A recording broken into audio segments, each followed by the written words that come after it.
Chapter 1326. I can't remember your name, but I know you.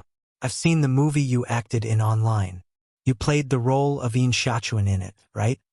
Yun Shirshir's lips twitched a few times before she said calmly, "Please help me settle the bill. Thank you." "Oh, okay." The shop assistant quickly packed up the clothes she had bought. However, she suddenly realized that the clothes Yun Shirshir had brought over were children's clothing. She noticed that they were clothes for children around 7 or 8 years old. Why was she buying clothes at the children's clothing section? The shop assistant was suddenly stunned. The internet had advertised that Yun Shirshir was as pure as a young girl and that she was single. She had never been married.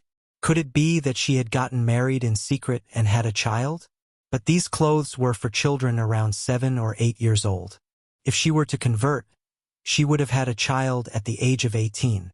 However, according to the law, 18 years old was not the legal age for marriage.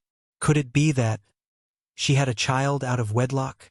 And it was an illegitimate child. The shop assistant cursed silently and was shocked by her own suspicions. This rumor was so explosive. Hence, when Yun Shirshir carried the shopping bags in her hands, she suddenly caught a glimpse of a few shop assistants huddling together and secretly taking out their cell phones. The cameras seemed to be aimed at her. Secretly taking photos? Yun Shirshir's heart sank. She immediately turned around and left in a hurry. Behind her, one of the shop assistants suddenly slapped her forehead and had an epiphany. "Ah, I remember now. Isn't she Yun Shirshir? The one who was rumored to be in a scandal with Gu Xingze? Yun Shirshir. I know her. She just debuted and she's already very popular." Yun Shirshir walked briskly.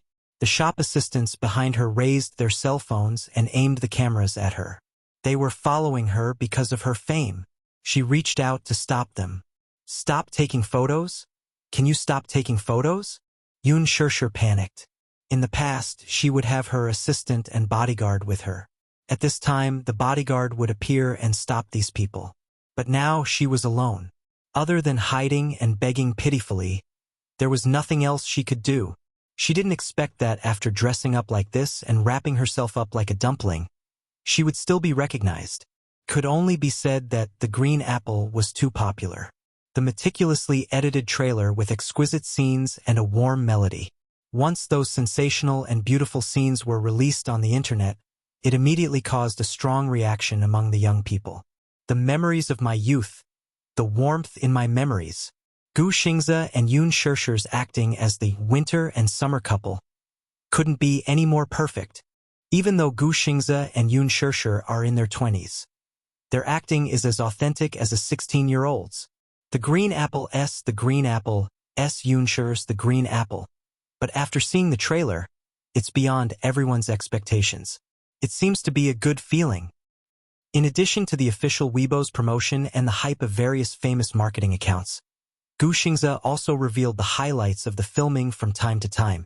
Hence, the topic of The Green Apple was constantly trending on the internet. Hence, almost all the young people who frequently surfed the internet knew about Yun Shirshir.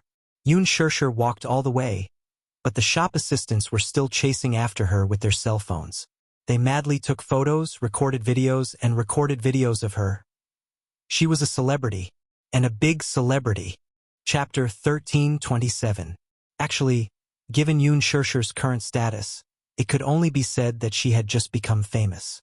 Other than acting in a movie, shooting a few print advertisements, and taking on a MV for an idol drama's original soundtrack, she was widely known by the public due to her high exposure. However, in terms of status, she could not be compared to Han Yuyan and Yang Mi. The reason why she was considered a big star was because Lin Fengtian's personal charisma was too strong. In addition, he had worked with Gu Xingze before. Moreover, the two of them had been involved in scandals outside of filming.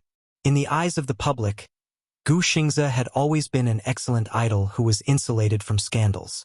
He rarely had any scandals with female celebrities.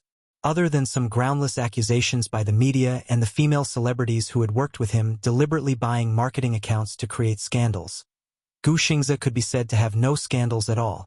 Therefore, when Gu Xingze's team did not particularly resist the scandals between him and Yun Shirshir, In the eyes of the public, Yoon Shirshir had almost become the heavenly king's sister-in-law candidate, a female celebrity who had worked with Gu Xingze before. She had been very popular recently. Moreover, everyone had their vanity. If they could post a photo with a celebrity on their WeChat moments, wouldn't they be in the limelight? Yoon Shirshir, can you take a photo with me? Yoon Shirshir, are you really together with Gu Xingze? That's impossible, right? They can't be together. I've seen the trailer of The Green Apple. Actually, when the two of them stand together, they look very compatible. If she is together with Gu Xingze, I definitely won't be disgusted. Yoon Shirshir, can you take a photo with us? The voices behind her were still chasing her relentlessly. Yoon Shirshir turned around and glanced. She did not know when, but the number of employees behind her had increased from 2 to 3. Many of them were passers-by who were shopping in the mall.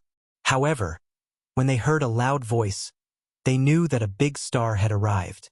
When they heard that it was Yoon Shirshir, who had been involved in a scandal with Gu Xingze not long ago, they all chased after her out of admiration. It was a rare opportunity to be in close contact with idols and celebrities. In addition, many people were curious about the relationship between Yoon Shirshir and Gu Xingze. They wanted to find out more about it. Unknowingly, the number of people following her increased. Yoon Shirshir was like a headless fly bumping about in the huge shopping mall. She rarely came to shopping malls. After becoming a public figure, she had fewer opportunities to shop and could only shop online. However, when she shopped online, the things she bought were always not to her liking. That was why she had the idea of shopping today. The mall was so big, and there were so many twists and turns. She was not careful and walked into a dead end. Yoon Shirshir sucked in a breath of cold air. When she turned around, she found that the road was completely blocked. What should he do? Yoon Shirshir stood helplessly on the spot. She was so nervous that she broke out in cold sweat. She didn't know what to do. She immediately called Mu Shi and informed her of her current location in a hushed voice, asking her to hurry over to put out the fire. Mu Shi said that she would be there in 10 minutes.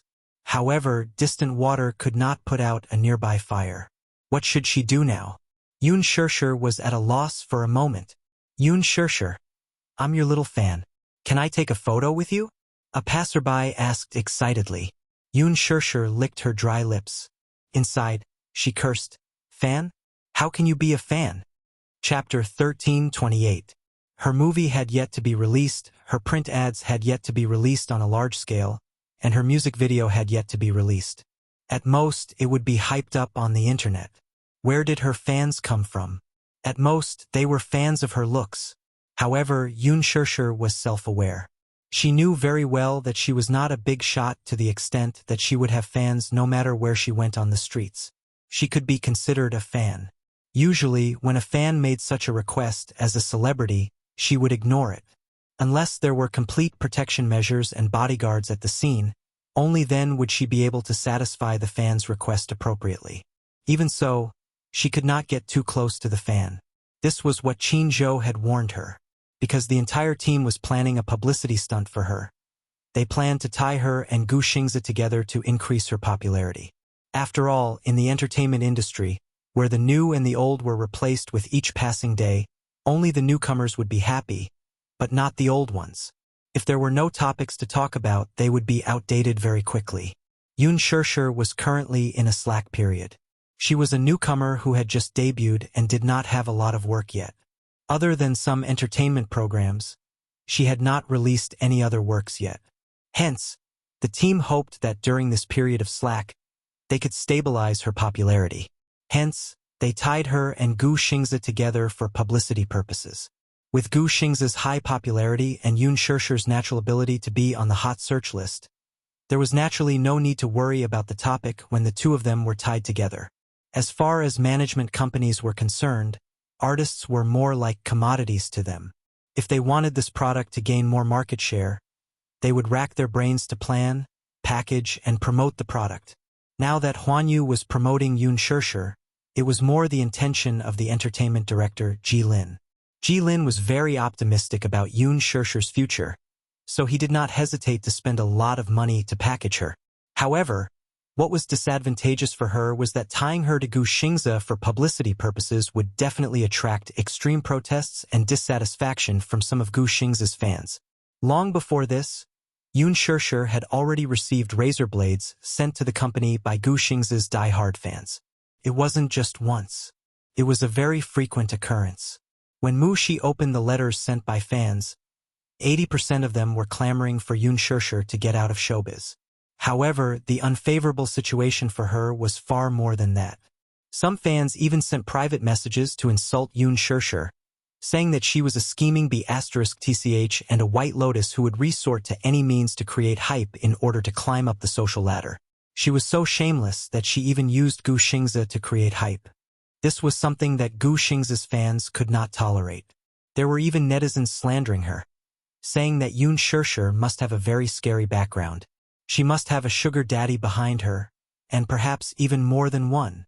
The financier behind her must be very powerful, so much so that the high-quality idol, who had always been untainted and insulated from scandals, was actually willingly tied up with her for hype. In the eyes of these fans, there was no way that Gu Xingzi was willing. He was so arrogant and aloof, so how could he lower himself and cooperate with a newcomer to create hype? It must be that Yun Shishir's backer was too powerful, so she maliciously oppressed, exploited, and made use of him. These voices with ulterior motives spread like wildfire online. Hence, Qin Zhou repeatedly warned Yun Shishir not to go out alone. If she met Gu Xingzi's extreme fans, he was afraid that she would be hurt. Chapter 1329. In the past, there was also a new starlet who had just debuted. She was pretty and had collaborated with Gu Xingzi in an idol drama. She acted as a scheming second female lead. Just like Yun Shishir's team, the starlet's team wanted to use Gu Xingzi's popularity to create hype. Gu Xingzi's team naturally wouldn't allow Gu Xingzi's popularity to be used by them. Hence, they bought their own marketing accounts and started to create hype with some verified accounts on Weibo. They spread some groundless gossip on the set on the internet to create an ambiguous feeling between the two of them. The starlet would also post some ambiguous content on Weibo from time to make people's imaginations run wild. However, her team took a wrong step. The idol drama that Xiao Hua acted in did not have a good character setting.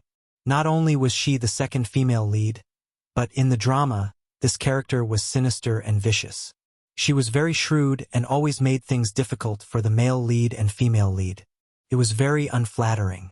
Moreover, the audience liked the couple very much. Hence, the impression of the characters in the drama was brought to reality. They were especially disgusted and resistant to the starlet. In addition, she used Gu Xingzi's popularity to create hype. This caused Gu Xingzi's team to be unhappy. Gu Xingzi's studio quickly released an announcement to clarify the scandal. They also accused the starlet of not having professional ethics and creating hype for herself. This caused a huge impact on Gu Xingzi's acting career. As a result, the public was even more disgusted with the starlet. At a press conference, an extreme fan entered the venue and shook hands with a celebrity at close range. The fan took out a bottle of sulfuric acid and splashed it directly on her face. She cursed angrily, "Shameless B***T, go to hell." Then, she took out a small knife and stabbed her ruthlessly. She stabbed her a total of 15 times and her body was covered in blood. She was rushed to the hospital for emergency treatment. Fortunately, the stab didn't hit any vital parts. However, the fatal part was the sulfuric acid that was splashed on her face. The starlet opened her mouth and screamed in fear. The sulfuric acid entered her mouth and burned her throat. Her face was disfigured. It was a horrible sight. After that, she left the entertainment industry and disappeared without a trace. However, this incident caused quite a stir in the entertainment industry at the time. Many celebrities who had taken advantage of Gu Xingzi's popularity felt insecure. From then on, very few female celebrities dared to be associated with Gu Xingzi in a scandal. Because of this, you would never be able to tell who had good intentions and who had bad intentions from so many people. Therefore, Qin Zhou repeatedly warned her not to get too close to the fans. Yun Shishir hesitated, but still compromised and nodded. When the fans saw that Yun Shishir actually agreed to take a photo together, She was so excited that she rushed forward with her mobile phone to take a photo with her. As soon as she stepped forward, the others also rushed forward and surrounded Yoon Shirshir, constantly throwing out questions that were even sharper and more vicious than those of the media reporters. Yoon Shirshir, are you really together with Gu Xingze? Do you like Gu Xingze? I read the gossip reports that you and Gu Xingze are secretly dating. Is that true? If you are really together, why are you hiding it? You like Gu Xingze, but does Gu Xingze like you? Did you throw yourself at him when you were in a scandal with Gu Xingze? Someone in the crowd suddenly made a malicious guess. Chapter 1330. Everyone fell silent for a moment. Those sinister, suspicious, and curious gazes fell on her one after another, all of them carrying deep meanings. That person persisted and asked, if you really like Xingze, then so be it. But I think you obviously see that he is very popular and is a king. You just debuted and don't have any popularity, so you want to use Gu Xingze to create hype and bask in his light and popularity, right? Yoon Shirshir was stunned and at a loss for words. She didn't know how to respond to these unkind and malicious questions. It would only make things worse. Moreover, her team did seem to be planning to create hype. That was true. However, it wasn't her studio's intention to create a scandal with Gu Xingze. Gu Xingze's team also had this idea. After all, in the entertainment industry, newcomers were constantly debuting. Many of them relied on their unique looks. Although they didn't have many works, they gradually accumulated some popularity by participating in reality shows. Before this, Gu Xingze had never tried reality shows. In addition, in The Green Apple, Gu Xingze and Yoon Shirshir acted as the classic Dongxia couple, which was the nation's first love. Therefore, both studios reached an agreement. However, in the entertainment industry, there were so many things that were beyond one's control. There was clearly so much unkind public opinion being forced on her, but she couldn't deny it or explain it. On the contrary, public opinion was a better weapon for her to become famous. Yoon Shirshir bit her lower lip and avoided answering the question. In her silence, a female student who looked like a passerby was curious and muttered, "Is she Yoon Shirshir? Why can't I tell?" As soon as she finished speaking, Yoon Shirshir saw her rush forward and reach out to take off her cap and sunglasses. When her exquisite face was exposed in front of everyone, there was an uproar. Yoon Shirshir was secretly shocked and instinctively raised her arm to block it. Wow, it's really Yoon Shirshir in person. I think she looks better in person than on TV. I don't think so. I always felt that she was just passable. How should I put it? In the trailer of The Green Apple, the character she played was so pure and beautiful, but look at her in person. She even had a seductive aura about her. She looks like the reincarnation of a vixen. She's definitely a vixen. Otherwise, how could Xingze be so obsessed with her? The scandal has been hyped up for so long, but Xingze hasn't stepped forward to clarify it. Could it be that they're together? How is that possible? Why would Gu Xingze fall for her? He's not famous, and we don't even know if he has a clean background. Who knows? The crowd surrounded her and pointed at her, discussing animatedly. Yoon Shirshir's hands hung weakly by her side. She lowered her head and looked lonely. Young Master Gong, there seems to be some movement over there. When Gong Jia passed by a corner of the mall, his accompanying assistant whispered to him. He came to this shopping mall today because Leji Holdings' largest flagship store was in this mall. Hence, he was here to check on the company, which had been in poor health a few years ago, and to see how Yoon Tianyu was doing now. However, when he passed by the children's clothing cabinet, Gong Jie followed the sound and saw a crowd not far away. Usually, at this time, he would not pay attention to such a disturbing scene. Chapter 1331. When his gaze finally landed on Yoon Shirshir's fair and delicate face, his originally cold gaze instantly turned fiery hot. It's her. The woman he saw in the poster in Yoon Tianyu's office that day. How could it be her? Gong Jie could not help but walk closer to her. Compared to her image in the poster, she was thinner and taller. Her legs, in particular, were slender and shapely. Her eyes were enchanting and beautiful but, at the same time, contained a pure charm. Her brows were gentle and sweet. That face slowly overlapped with the bright and gentle smile in his memory. At that moment, Gong Jie could not help but hold his breath. Similar. Too similar. Sure. Gong Jie's eyes widened abruptly as he stared fixedly at her face. After repeatedly comparing her to the girl's voice and appearance in his memory, his eyes seemed to have confirmed his suspicions. Ecstasy surged in his eyes as he dashed toward her. On the other side, Yun Shirshir was still surrounded by the crowd with no way out. She looked left and right and surveyed the crowd. However, wherever she looked, there were unfriendly, suspicious, and contemptuous looks. Perhaps some of them had good intentions. However, some of them had undisguised malice on their faces. There were even some who were recording with their phones. God knew what she would say if it was maliciously intercepted and rearranged. She did not know how it would be distorted. Yun Shirshir, say something. Answer us. Are you trying to ride on Gu Xing's popularity to get ahead? Are you using him to create a scandal? Are you trying to use the superstar scandal to get ahead? Yun Shirshir, you are very good-looking and beautiful. You have good acting skills, too. Why must you use such means to become famous? That's right. Is there no cleaner idol in the entertainment industry? Can't you compete fairly with your capabilities? Why must you use such despicable means to climb up the ranks? Don't trample on Gu Xing's reputation. Okay? Gu Xingze was able to get to where he was today and secure his position for so many years because of his own capabilities. His fame is earned through his own efforts. In my heart, he is a high-quality idol, so can you please leave him? Don't tarnish him. As soon as this person finished speaking, someone immediately chimed in. That's right. Leave Xingze. Please leave Xingze. If you must use such a despicable method to create hype, then please get out of the entertainment industry, okay? Everyone's voices buzzed in her ears like mosquitoes and flies. Yun Shirshir lowered her head expressionlessly. She did not know when this farce would end. However, at this moment, a tall and slender figure suddenly rushed into the crowd. Gong Jie reached out and pushed the crowd aside. His actions were so urgent and domineering until he stood in front of Yun Shirshir.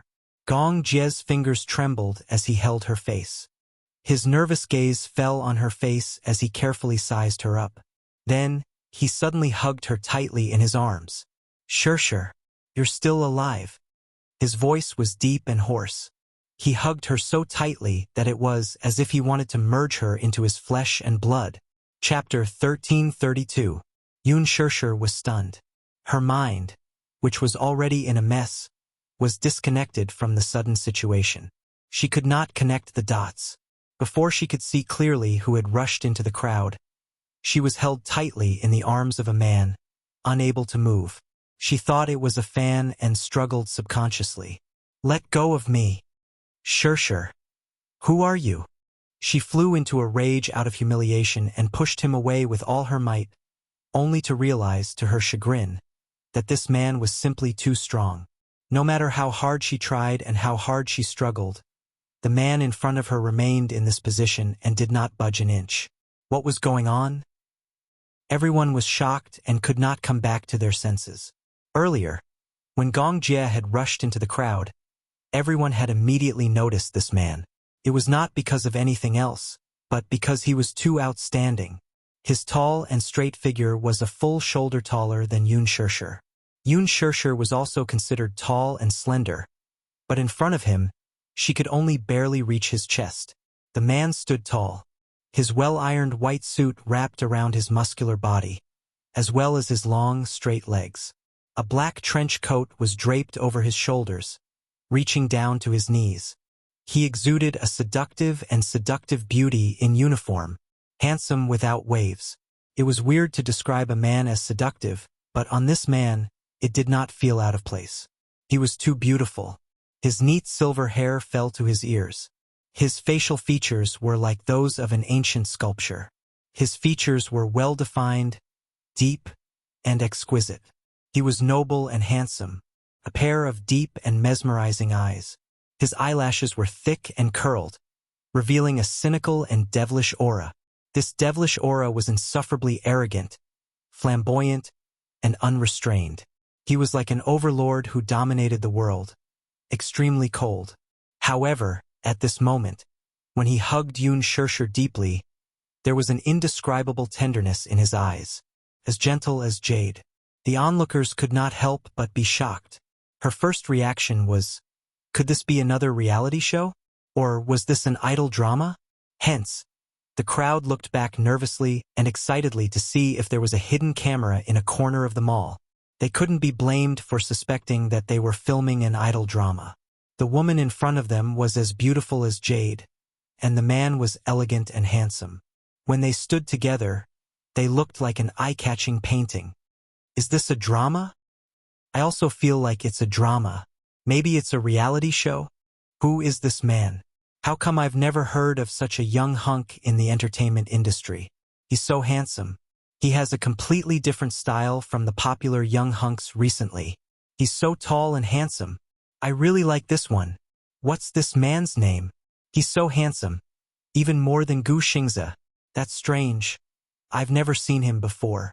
With a face like this, it's hard not to be read. What's his name? Is he a celebrity who just debuted? I'm almost mesmerized by him. Oh my God.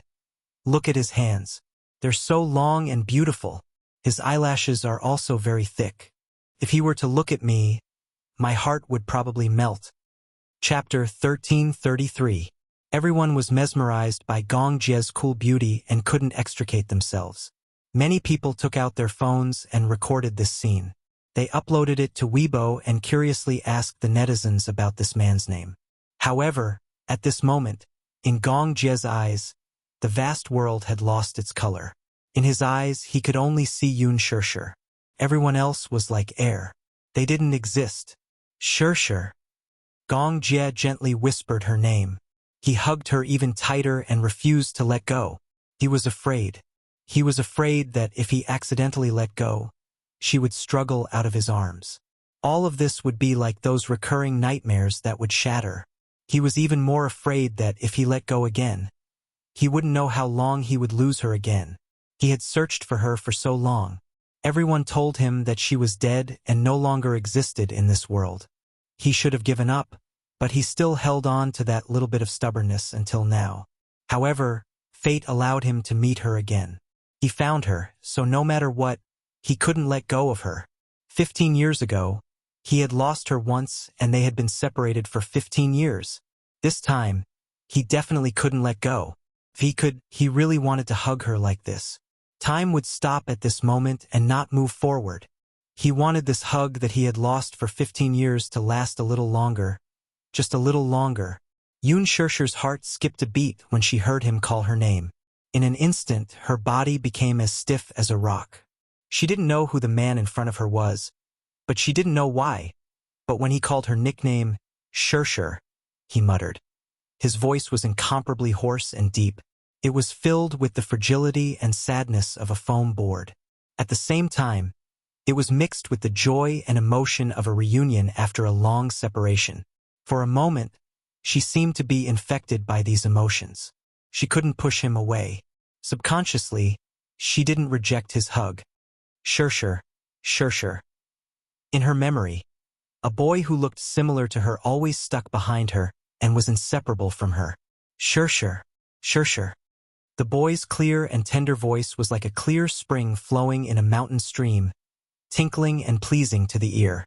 The girl turned around and said seriously, Xiao Jie, call me big sister. Understand? Don't call me that. I like to call your name Shirshir. Shirshir. Isn't it nice? The girl sighed helplessly. The boy ran in front of her and gently held her face with his soft little hands. His pair of charming eyes slightly curved, and a bright smile bloomed on his face. Shirshir, let's stay together for the rest of our lives. Okay? Xiao Jie, call me big sister. The girl emphasized weakly. No, call me big sister. Don't shout. Don't shout. The boy was unconvinced. We were born on the same day. You were only born a few hours earlier than me. Why should I call you sister? Humph. That's unfair. Even if I was born a second earlier than you, I'm still your sister. But you're so stupid and weak. Why don't you call me Big Brother? I'll protect you for the rest of my life. Xiao Jie. If you continue to be like this, I'm going to ignore you. The girl was angry and made a move to leave. The boy hurriedly stopped her and held her hand. Don't. Sure. Play with me. I'm playing alone. It's so boring. His voice was soft and cute. He held her hand and twisted his body to act coquettishly. Chapter 1334. No matter how awkward the boy was, when he raised his head to look at the girl's face, which was pretending to be angry, he finally gave in. He lowered his eyes and glanced at her from the corner of his eyes. Suddenly, he called out bashfully, "Sis!" His crisp voice was especially pleasant to the ears. So nice. The girl smiled in satisfaction and guided him patiently. Call me that again. The boy turned to look at her. When he saw the satisfied and bright smile on her face, a hint of shyness flashed across his well-defined eyes. He spoke again in a tender voice. Sis, let's play together. Okay? Sure. I've finally found you. Gong Jie muttered to himself as he hugged her even tighter. It was so tight that she felt like she was about to suffocate. When she heard his voice, she hesitated for a moment and was secretly puzzled. Why did she feel an inexplicable longing for his embrace? She clearly did not know him. Why did she feel a sense of closeness when they were strangers? She actually did not reject his hug at all. Being hugged so uncontrollably by him, she felt an inexplicable sense of loss and disappointment in her heart. She heard him call her sure. What a familiar tone. However, this situation was too sudden. Her mind went blank for a moment, and she did not know how to react. The people around them were even more confused. Yun sure. May I know if you're filming now? Who is this man? Can anyone explain to me? Gong Jie's assistant broke out in a cold sweat and immediately went up to maintain order. Coincidentally, Mu Shi had also rushed over with her men. However, when she saw Yun sure in the arms of a handsome stranger, she was stunned. Thinking that it was a die-hard fan, she immediately ordered the bodyguards to go up and pull the person away. Who was Gong Jie, though?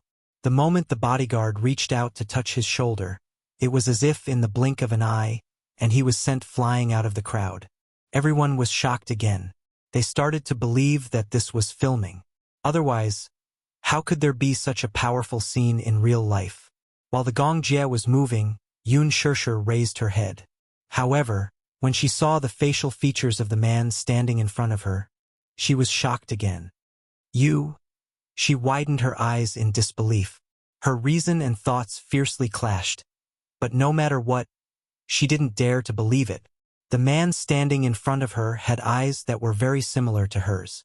His handsome eyes were as deep as the starry sky. His handsome face, sharp facial features, high nose, and thin lips made him look like a sculpture carved by the gods. Every inch of his face was perfect. Yun sure was at a loss for words. Gong Jie lowered his head and looked into her eyes. On his usually cold face, there was a rare, gentle smile. His smile had always been unruly, arrogant, and insufferably arrogant. However, it was only in front of her that he showed such tenderness that it made people unconsciously lose themselves in him. Many people in the crowd instantly turned into fangirls. He's so handsome when he smiles. I wonder what TV series he's in. If it's broadcasted, I'll definitely watch it till the end. Who is this man?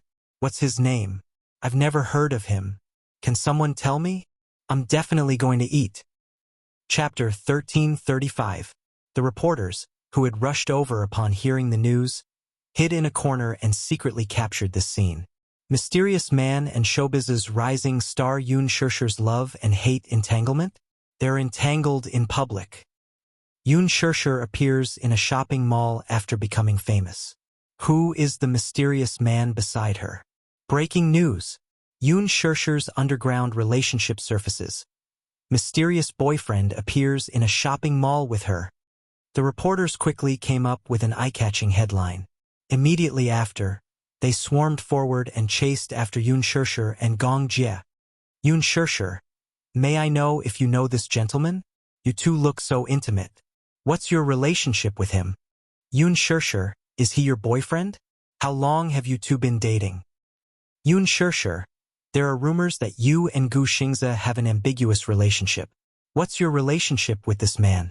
Could he be the rumored sugar daddy behind you? Yoon Shirshir's brain was still in a state of shock. Everything happened so suddenly that she was not prepared for it. Gong Jie's sudden appearance disrupted all her thoughts. That was because when she faced the reporter's cameras and flashing spotlights, she was still in a daze. Her eyes were empty and she forgot to answer for a moment.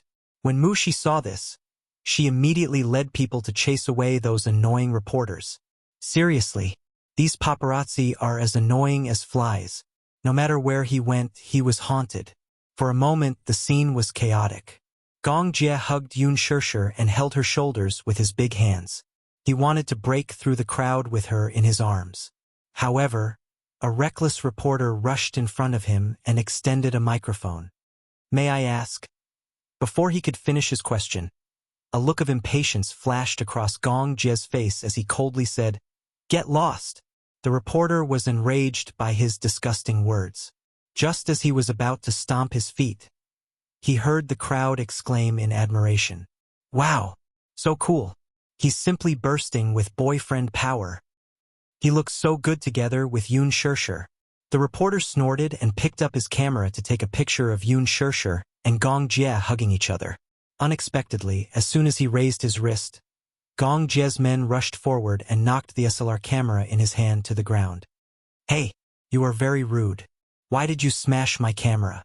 My camera is very expensive. Before the reporter could protest enough, he was picked up and thrown out of the crowd. Amidst the chaotic crowd, the poor camera was trampled countless times before it was finally on the verge of death. Soon, Gong Jie's men arrived and began to clear the area.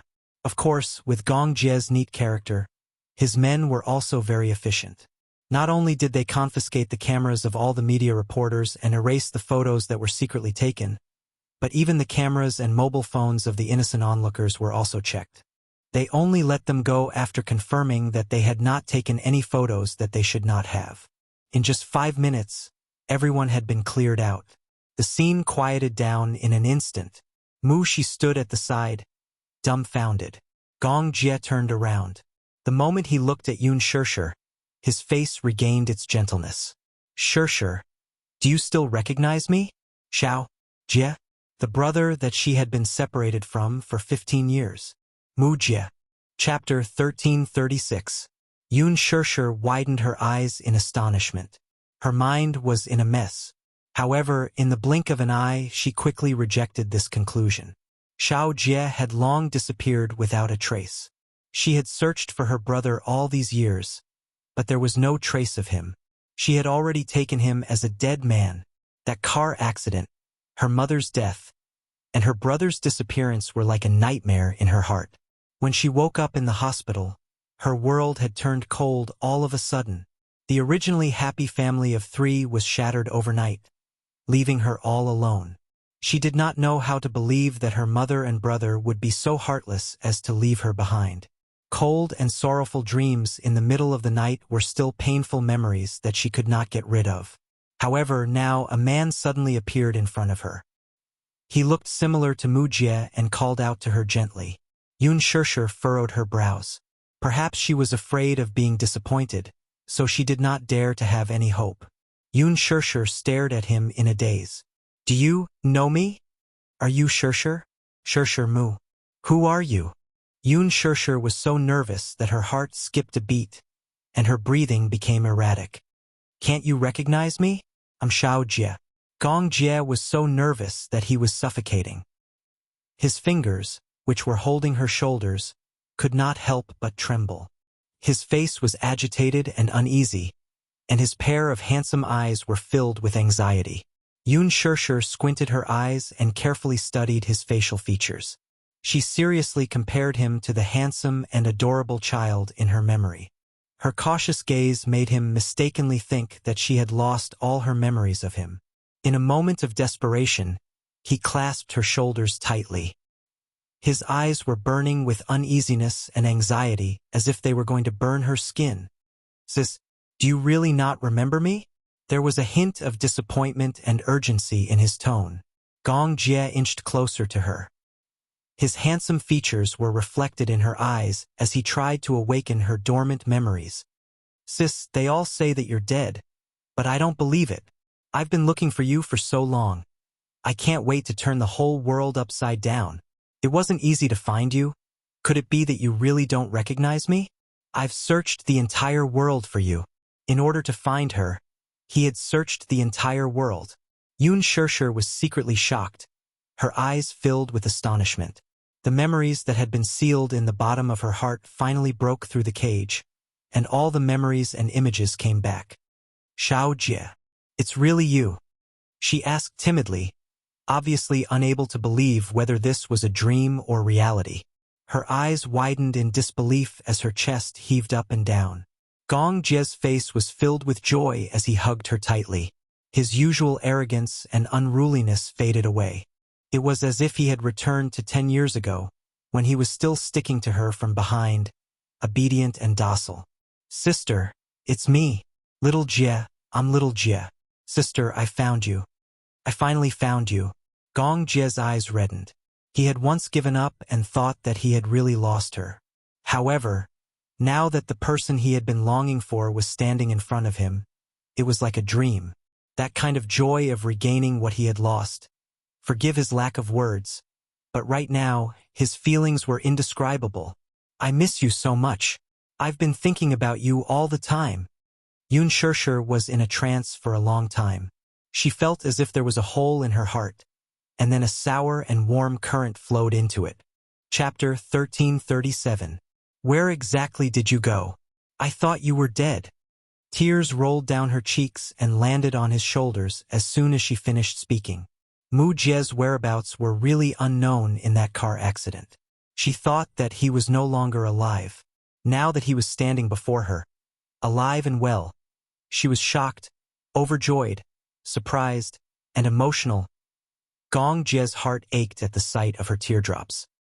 He cupped her face lovingly and gently wiped away the tears from her eyes with his fair, jade-like fingertips. His thin lips trembled slightly as he said, Sis, I'm sorry that I finally found you after searching for so long. I made you wait for me for so long. His tone was tinged with guilt as he hugged her and murmured softly, Sis, I'm sorry. He thought that he had lost her, too. That dusty memory was brushed away. After 15 years of separation, the two snuggled up to each other and hugged each other tightly. They were deeply moved by each other's presence. Gong Jie said faintly, I miss you so much. Sis, I miss you. Gong Jie's deep, hoarse voice rang beside her ear. It was as seductive as an orchid. She did not know what had happened. She walked up to Yun Shirshir and sized up the man standing before her warily. She still remembered how this man had gotten rid of a well-trained bodyguard in an instant. It seemed that he was skilled in combat. However, when she saw Gong Jie's handsome face, which was extremely similar to Yun Shirshir's, she was stunned. Shirshir, he is? She asked hesitantly and tentatively. Gong Jie looked up and glanced at her coldly. His eyes were apathetic and cold. Who are you? As soon as he spoke, a few guards in black suits immediately surrounded him. Even through the pair of sunglasses, it was difficult to hide their sharp and cold eyes, staring at him like a tiger watching its prey. Shi's shoulders shrank in fright as she retreated slightly. She was a little intimidated by this terrifying scene. She immediately looked at Yun Shirshir for help. She is my assistant. Her name is Shi.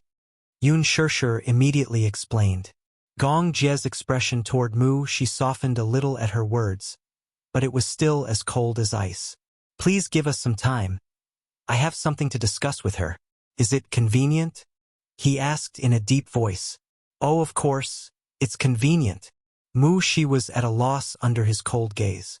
She broke out in a cold sweat as she said, Sir, please go ahead. Gong Jie nodded and then turned to look at her. Sis, come with me. He gently held Yun Shirshir's hand and left under the escort of his bodyguards. She stared dumbfoundedly at their departing backs before she came to her senses. Did this man just call Yun Shirshir sister? It was only at this thought that she realized that the two of them really looked alike. Shirshir. Why hadn't he heard of it before? Now that it had appeared out of nowhere, he was really shocked.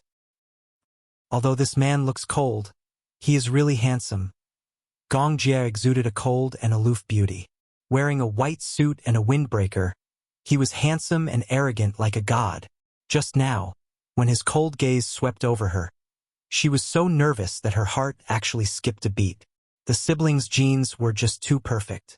The sister was beautiful, and the brother was as handsome as a cast. She even felt that if this Gong Jie were to enter the entertainment industry, he would definitely set off a storm. Chapter 1338. In the afternoon, the bright sun shone into the house. Yu was woken up by a call from Li Hanlin. He opened his sleepy eyes and picked up the phone. Li Hanlin began to report the company's financial report for the new quarter. Xiao Chen was still asleep, so Yu got out of bed quietly and walked to the living room. He poured himself a glass of milk and drank it. He looked around and realized that Yun Shirshir was no longer there. He walked to the table and saw the note Yun Shirshir left behind. He glanced at it and realized that she had gone to the shopping mall to buy some things. Yu sat at the table and listened to Li Hanlin's financial report while looking out of the window. However, on Li Hanlin's end, his voice suddenly paused and he said in a deep voice, "Oh right, Director Yun. There's one more thing I need to report to you." His tone was serious and cautious. Yu could not help but become serious when he heard it. "Speak. I've already gotten the results of the report you asked me to verify," Li Hanlin said in a serious tone. "The conclusion is that young Master Gong and your mother are related. This means that he might be your uncle." As soon as he finished speaking, Yu was obviously shocked. He spat out a mouthful of milk on the table. "What did you say?" Yu was shocked and doubtful. "Agent Li, are you sure there's no mistake in your report?" "I'm sure there's no mistake. I've checked it repeatedly and this is the result." Li Hanlin's tone was solemn and cautious. Obviously, he had come to this conclusion after repeated comparisons. Yu's face darkened. Based on their relationship, could it be that his mother was Gong Jie's sister who had been separated from him for 15 years? Based on their seniority, Gong Jie was his uncle? Should he call Gong Jie uncle? As for Gong Jie's father, Gong Xiaoying, the current leader of Hurricane Group and the ruler of half of the fire industry, was actually his grandfather in terms of seniority. Mommy is Gong Xiaoying's daughter, the daughter of the Hurricane Group. Yu's mind was thrown into disarray in the wind. How could there be such a melodramatic thing in this world? Yu bit her pink lips with a conflicted expression. If that was the case, then Mommy and Gong Jie were siblings. She had heard Gong Jie mention that he had been looking for a long-lost relative. Then, the person he had been looking for a long time should be Mommy. However, he was a little conflicted. Was he really going to let Mommy and young Master Gong acknowledge each other? He didn't want his Mommy to interact with the Gong family. There was no need to elaborate on the prominent status of the Hurricane Group. On the other hand, the Gong family, who controlled the Hurricane Group, was undoubtedly a powerful and influential family. The background of the Gong family was not something that the Mu family could compare to. No matter how small a figure in the Gong family was, they could completely stand on their own and do whatever they wanted. If an analogy had to be made, it could be said that, Chapter 1339, the Gongs, on the other hand, were closely related to the world structure. In this world, every war that started was closely related to them. In other words, the Gong family's power was obvious. The entire family system could not be explained in a few words. Moreover, the Gongs and Mus had a feud. Yu still remembered how Gong Jie hated the Mus to the core. This would not do. He did not want the Gong family to acknowledge his mother. The thought of having to address Gong Jie as uncle made him feel extremely awkward. Then, he thought of how Gong Jie and Mu Yaja would stand face to face. As enemies, their eyes would turn bloodshot. According to seniority, one should address the other as brother-in-law and the other as brother-in-law. Then, he thought of how Gong Jie would grit his teeth when he saw Mu Yaja. That scene was quite scary no matter how he thought about it. Back then, the Muse were the ones who caused his grandmother's death. Although Mu Shang was not the direct culprit, he was still the one who indirectly caused Mu Qingqing's death. Gong Jie must hate him to the core. He must hate Mu Yaja too.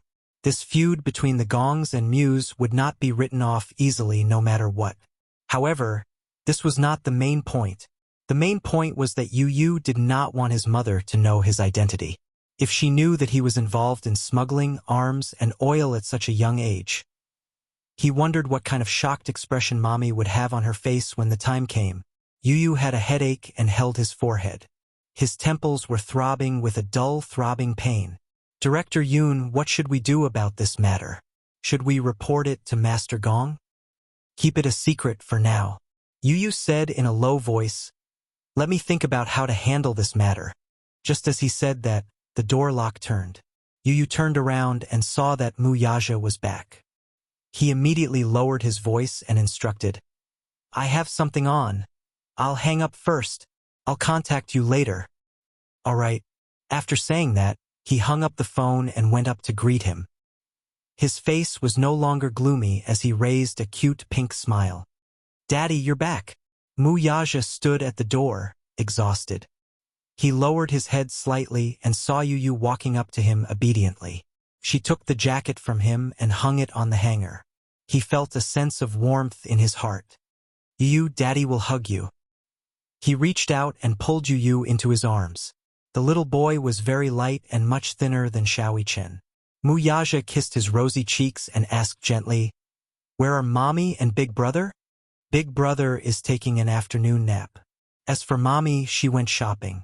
She should be back soon, right? Yes. Daddy, are you thirsty? I'll pour you some tea. It's okay.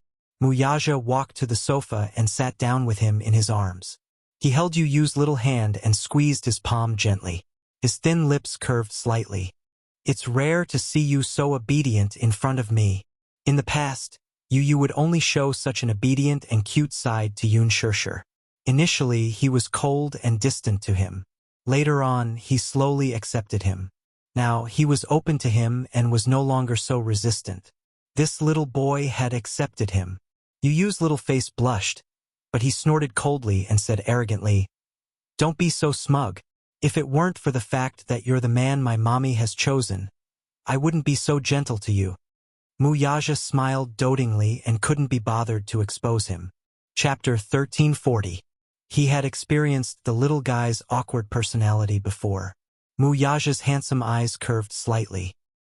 He gazed at the little guy's delicate face and kissed him. Whatever you say. Xiaoyi Chen woke up and got out of bed. He rubbed his sleepy eyes and walked to the door. When he saw that Mu Yaja had returned, he immediately went forward and threw himself into his arms. Daddy, you're back. 2 pink glutinous rice balls, one on the left and one on the right, occupied his arms, like 2 lazy kittens, lying in his arms, incomparably intimate. With the 2 little guys in his arms, Mu Yaja's gloominess was instantly swept away. Yu Yu's phone suddenly rang. He glanced at it and saw that it was an international number. It was Hurricane Group's internal number. He recognized the code at a glance. It was Gong Jie's number. He immediately took the phone and walked to the side to answer the call. Young Master Gong? What's the matter? Yu Yu, I have good news to announce. On the other end of the line, Gong Jie's usually cold and aloof voice was now tinged with joy and cheerfulness. Yu Yu's heart skipped a beat. He instinctively sensed that something was wrong. However, he still suppressed it and carefully probed. What's the good news? Tell me. I found her, Gong Jie announced excitedly. He paused and added, I found the person I've been looking for. Yu Yu's heart skipped a beat. He was nervous and his tone became sharp. Who? My sister, my biological sister. At the mention of Yun Shishir, Gong Jie's tone suddenly became warm and gentle. He was even extremely affectionate. Her name is Yun Shishir. Hua! Yu Yu's mind went blank. He felt a sharp pain in his heart and muttered, Yun Shishir? You found her. Yes. Gong Jie briefly explained to him how he met Yun Shishir in the mall. The more Yu listened, the more frightened he became. When he found out that Gong Jie and Yun Shishir were together, his heart skipped a beat. He was afraid that Gong Jie would accidentally reveal his identity to Yun Shishir. "Young Master Gong, where are you? I'll go find you. I'm not free right now." Gong Jie continued. Yu, I'm with her now. I plan to bring her back to the Gong family." Yu was stunned again. Oh my God, this was too crazy. He hung up the phone abruptly and stood by the flower bed. After thinking about it, he felt more and more uneasy. Gong Jie said that he wanted to bring Mommy back to the Gong family? No, he had to stop this as much as possible. He couldn't let Mommy return to the Gong family.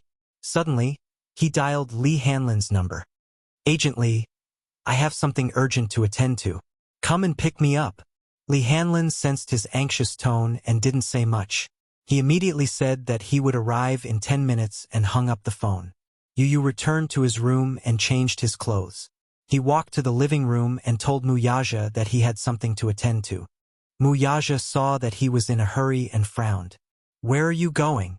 Yu pondered for a moment and explained, "Daddy, I have something very important to attend to." With that, Yu didn't have time to care about Muyaja and left without looking back. Chapter 1341. Gong Jie hung up the phone, bought a cup of milk tea, and got into the car. Sure. Do you want a cup of milk tea?" Gong Jie passed the milk tea to her with a gentle smile. His eyes were as beautiful and charming as the stars in the night sky. Yun Shishir took the cup of milk tea from him and even forgot to thank him. Her face was still filled with shock. Everything that had happened in front of her was like a dream. She could not help but wonder if she was in a dream or reality. She was still a little confused, and her thoughts were in a mess. She had never thought that the person she had been thinking about for more than 10 years would actually be like a god, descending from the sky in front of her. Therefore, when Gong Jie sat in the car, she stared at his face unblinkingly. She was in a daze and could not blink for a long time. She was a little afraid. She was afraid that if she blinked, the living person sitting in front of her would disappear into thin air. It was too unbelievable. The scenes from more than 10 years ago still appeared clearly in front of her eyes. The memories that had been sealed away suddenly broke through the cage and flashed before her eyes. Mu Jie was her twin brother.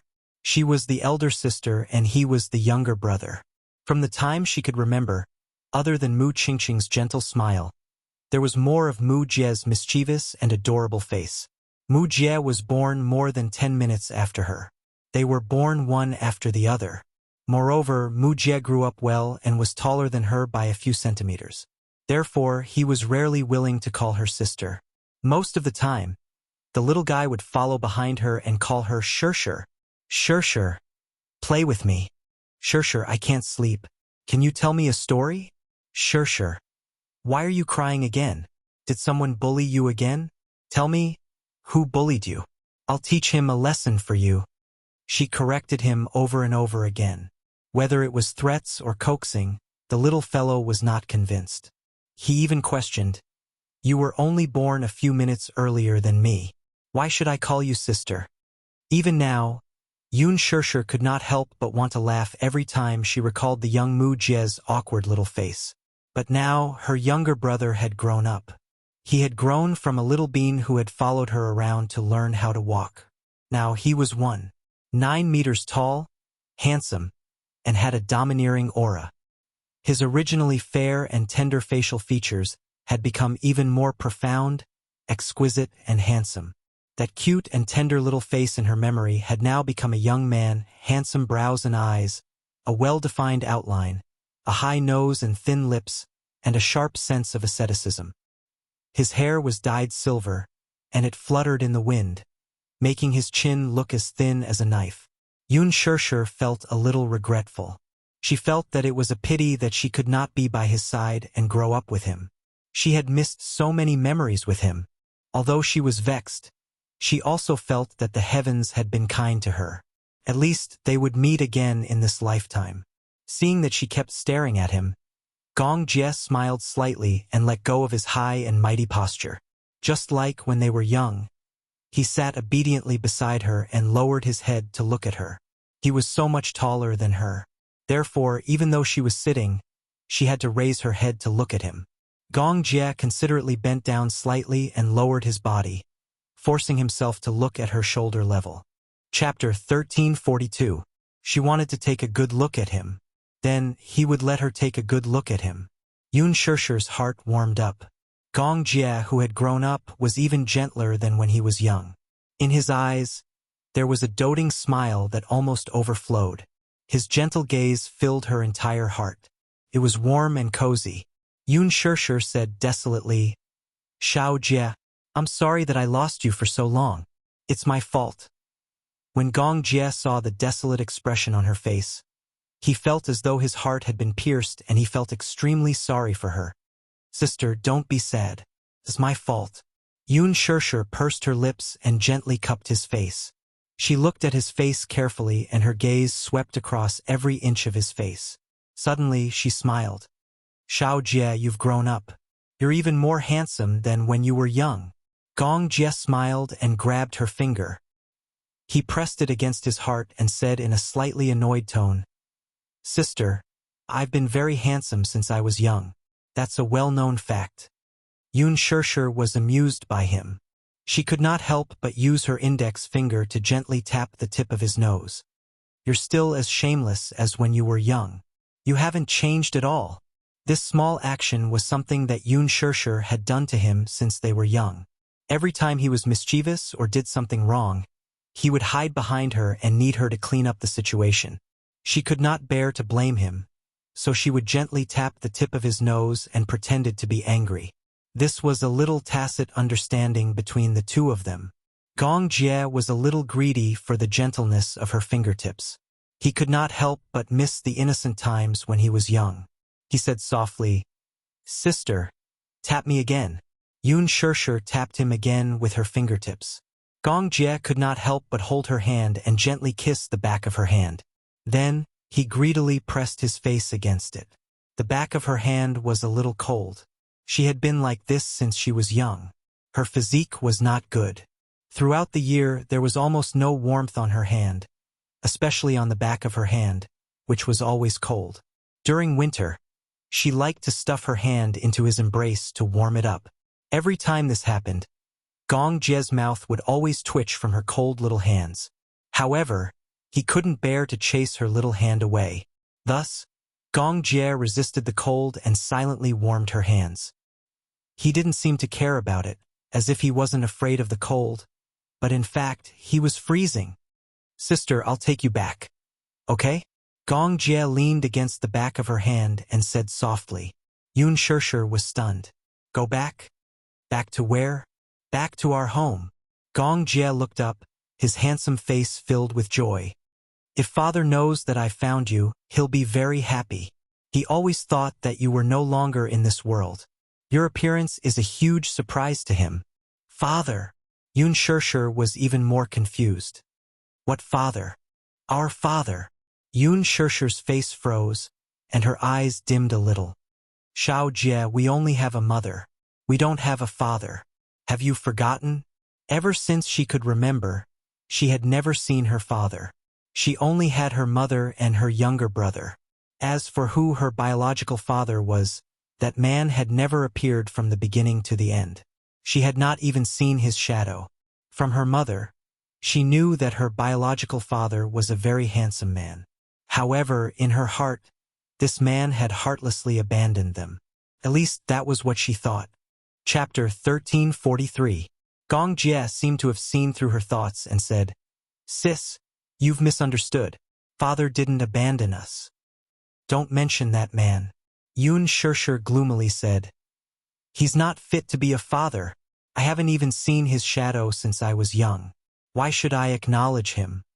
After a pause, she asked suspiciously, "Xiao Jie, where have you been for the past 10 years? Gong Jie was silent for a moment before he looked up and told her what happened 20 years ago. Back then, when Hurricane Group was first established, it was just a shipping conglomerate.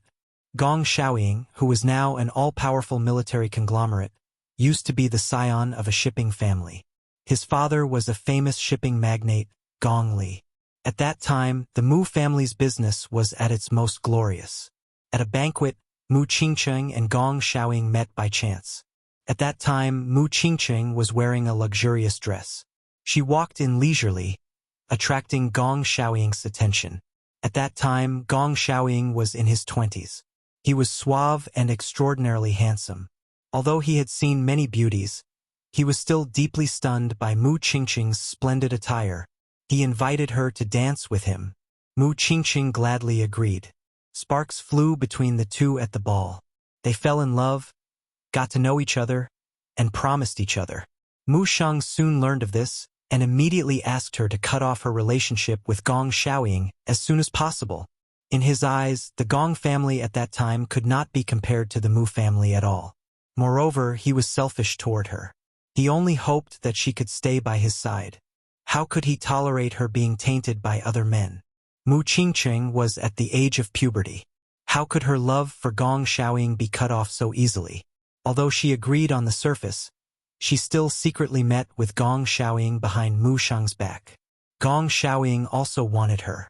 However, at that time, his father ordered him to go abroad to take over the maritime affairs of the Eurasian region. Gong Xiaoying then asked Mu Qingcheng to go abroad with him and leave the Mu family. They also agreed to leave the capital together. After much consideration, Mu Qingcheng could not bring herself to harden her heart. Thus, she decided to confess this matter to Mu Sheng, hoping that he would grant her wish. Unexpectedly, when Mu Sheng learned of this matter, not only did he not agree to it, he even flew into a rage and ordered his men to put her under house arrest. At the appointed time, Mu Qingcheng did not show up. Gong Xiaoying left alone in dejection. Mu Qingcheng missed the appointment and fell ill from lovesickness. In the end, she fell ill in bed. Later, she was found to be pregnant. When Mu Sheng heard about this, he did not even need to think about who the father of the child in her stomach was. At the thought that she was pregnant out of wedlock, he became even more furious and ordered her to abort the child. Mu Qingcheng refused. In order to protect her child, she locked herself in her room and refused to come out. Later, with the help of the Mu family's servants, Mu Qingcheng escaped from the Mu family and secretly gave birth to 2 children. They were a pair of boy-girl twins. Mu Qingcheng then changed her name and took care of the 2 children. While avoiding the Mu family's pursuit, she secretly raised the 2 children. It was only after a car accident later that she was buried in a sea of fire. After that accident, Yun Shishir and Gong Jie survived. Chapter 1344. After Mu Qingcheng left the Mu family, she got in touch with Gong Xiaoying. At first, Gong Xiaoying thought that the reason why Mu Qingcheng didn't show up was because she didn't have any feelings for him. However, when he found out from her that she was under house arrest, including the fact that she was under house arrest by Mu Sheng, Gong Xiaoying flew into a rage and declared that he would seek revenge on the Mu family. At that time, the Gong group had gone through a few years of consolidation. Gong Li handed over the family's affairs to him, and under his management, its power grew continuously. It was now an existence that could stand shoulder to shoulder with the Mu family. In front of the Mu family, the Gong family had the confidence to be arrogant. However, Mu Qingcheng cared about their relationship and asked Gong Xiaoying not to hurt the Mu family's foundation, even if he wanted to take action. Gong Xiaoying, however, did not listen to her. In a fit of anger, he mobilized all his forces to deal a heavy blow to the Mu group. At that time, Mu Sheng's mind was not on the Mu group at all. He was focused on finding Mu Qingcheng and had no time to care about the Mu group. Hence, under the Gong family's attack, the Mu group suffered a heavy blow. From then on, the Mu group's morale was low and could not recover from the setback. Gradually, rumors spread in the capital that the legendary Mu group was about to collapse. It was only later when Mu Yaja took office and turned the tide, bringing the Mu group back on track. Of course, this was all in the future. Gong Xiaoying was overjoyed when he learned from Mu Qingcheng that she had given birth to a pair of children for him. He was overjoyed when he learned that they had a pair of children. He promised her that, after the storm, he would bring her and the children back to the Gong family and live happily together. Mu Qingcheng's heart was filled with longing. Being able to live happily with the man she loved was the most beautiful dream in her heart. For this, she had been waiting for him silently without any complaints or regrets. However, at that time, Gong Xiaoying had already single-handedly established the Hurricane Group. For a long time, Gong Xiaoying was busy dealing with the Eurasian shipping matters. Hence, he could not be in two places at once and could only entrust Mu Qingqing and the children to a trusted aide in the country. That aide had some authority, too. With him covering for them, Mu Shang could not find Mu Qingqing's hiding place for a while. On the day of the car accident, Mu Qingqing and Gong Xiaoying had agreed to meet at the port for him to bring her away. On that day, Gong Xiaoying had waited for her for so long, but she still didn't show up. In the end, he missed her again. Regretfully, this missed opportunity for a lifetime. The only thing he received was a piece of unfortunate news and a handsome boy brought back by his men from the hospital. That boy had temporarily lost a part of his memory in that car accident due to external injuries. He forgot his own name, forgot who his mother was, forgot who his relatives were. Mu had even forgotten who he was. When he opened his eyes, his mind was in a state of chaos. He was in a daze. Gong Xiaoying's men arrived and brought him back to the Gong family. When the man learned of Mu Qingqing's death, he was stunned for a long time. Other than grief, he felt even more lost and powerless. At that time, he already had a lot. However, the woman he wanted the most was always missed by a series of coincidences. He missed her again and again. Chapter 1345. He sank into deep regret and pain, unable to extricate himself from it. For a long time, he was unable to recover from his shock. When his men brought Gong Jie to him, Gong Xiaoying squatted down in front of the child and carefully examined him. The child's facial features were well defined. Although he was still young and childish, he could vaguely see his own reflection on his face. His eyes, in particular, were similar to Mu Qingqing's. According to his men, only one of the two children survived. His daughter, too, had unfortunately lost her life in the accident. His son, on the other hand, was the only survivor of the accident. Gong Xiaoying was so heartbroken that he was on the verge of paralysis. He spared no effort to investigate this matter. He initially thought that the accident was a natural disaster, but when the truth was revealed, he did not expect it to be a man-made disaster. It was said that Mu Qingqing was chased by the men sent by the Mu family on her way to the harbor. After more than an hour of desperate struggle, the car could not brake in time and careened off the cliff, crashing down. According to the investigation report, the brake malfunction was due to someone tampering with it. When Gong Xiaoying received this report, his hands trembled uncontrollably. He hated it. He hated it. He hated the cruel executioner of the Mu family to the bone. At the same time, he was filled with regret. Mu Shang, that devil. If he had known this would happen, he would not have listened to Mu Qingqing's advice not to hurt the Mu family's foundation. Alas, what did her gentleness, kindness, and understanding get in return? In return, it was that devil's selfish possessiveness and overbearing lust. If it were not for that tyrant, his woman would not have been separated from him forever. Gong Xiaoying's hatred and disgust toward the Mu family were unreservedly instilled in Gong Jie's mind. Therefore, Gong Jie hated the Mu family to the core. It was also because of this that when Gong Jie mentioned the Mu family, the hatred that had been deeply imprinted in his heart since he was young would unscrupulously erupt. It was as if the hatred for the Mu family had already evolved into his nature. He only knew that if it weren't for the Mu family, his mother and sister wouldn't have died in the car accident. If it wasn't for the Mu family, perhaps her father and mother would have lived happily together for the rest of their lives. They wouldn't be separated forever like this. Therefore, the seed of revenge had been planted in his bones since he was very young. As time passed, it grew stronger and stronger. His hatred for the Mu family had already seeped into his bones and blood. It was inseparable. It was rumored that the head of the Gong family, Gong Xiaoying, had 4 children. It was said that Gong Xiaoying's first child had died at an early age due to a mishap. If not for that mishap, the child would have been 24 years old by now. Gong Jie, on the other hand, was ranked second, so everyone respectfully addressed him as second master. Although he was the second young master, Gong Jie's position in the Gong family was undoubtedly the oldest. As the eldest son and a core member of the Hurricane Group, Gong Jie's performance did not disappoint and was outstanding. When he debuted and took over the company's affairs, he was only 12 years old. In order to let him gain experience, Gong Xiaoying put the North American market under his name. Chapter 1346. In just 3 short years, Gong Jie had become an independent figure. Now, at the age of 24, he had become the leader of the Hurricane Group and the chief commander of the North American market. At the same time, he was also a core member of the Hurricane Group's Eye in the Sky plan. He held a prominent position. If there were any role in the Hurricane Group that you admired, it would be the crown prince of the Gong family, the person in charge of the North American market, Gong Jie. Sis, come back to the Gong family with me. If father knows that you're still alive, he'll be very happy. Yun Shishir was stunned. The Gong family? What kind of place is that? It's your home.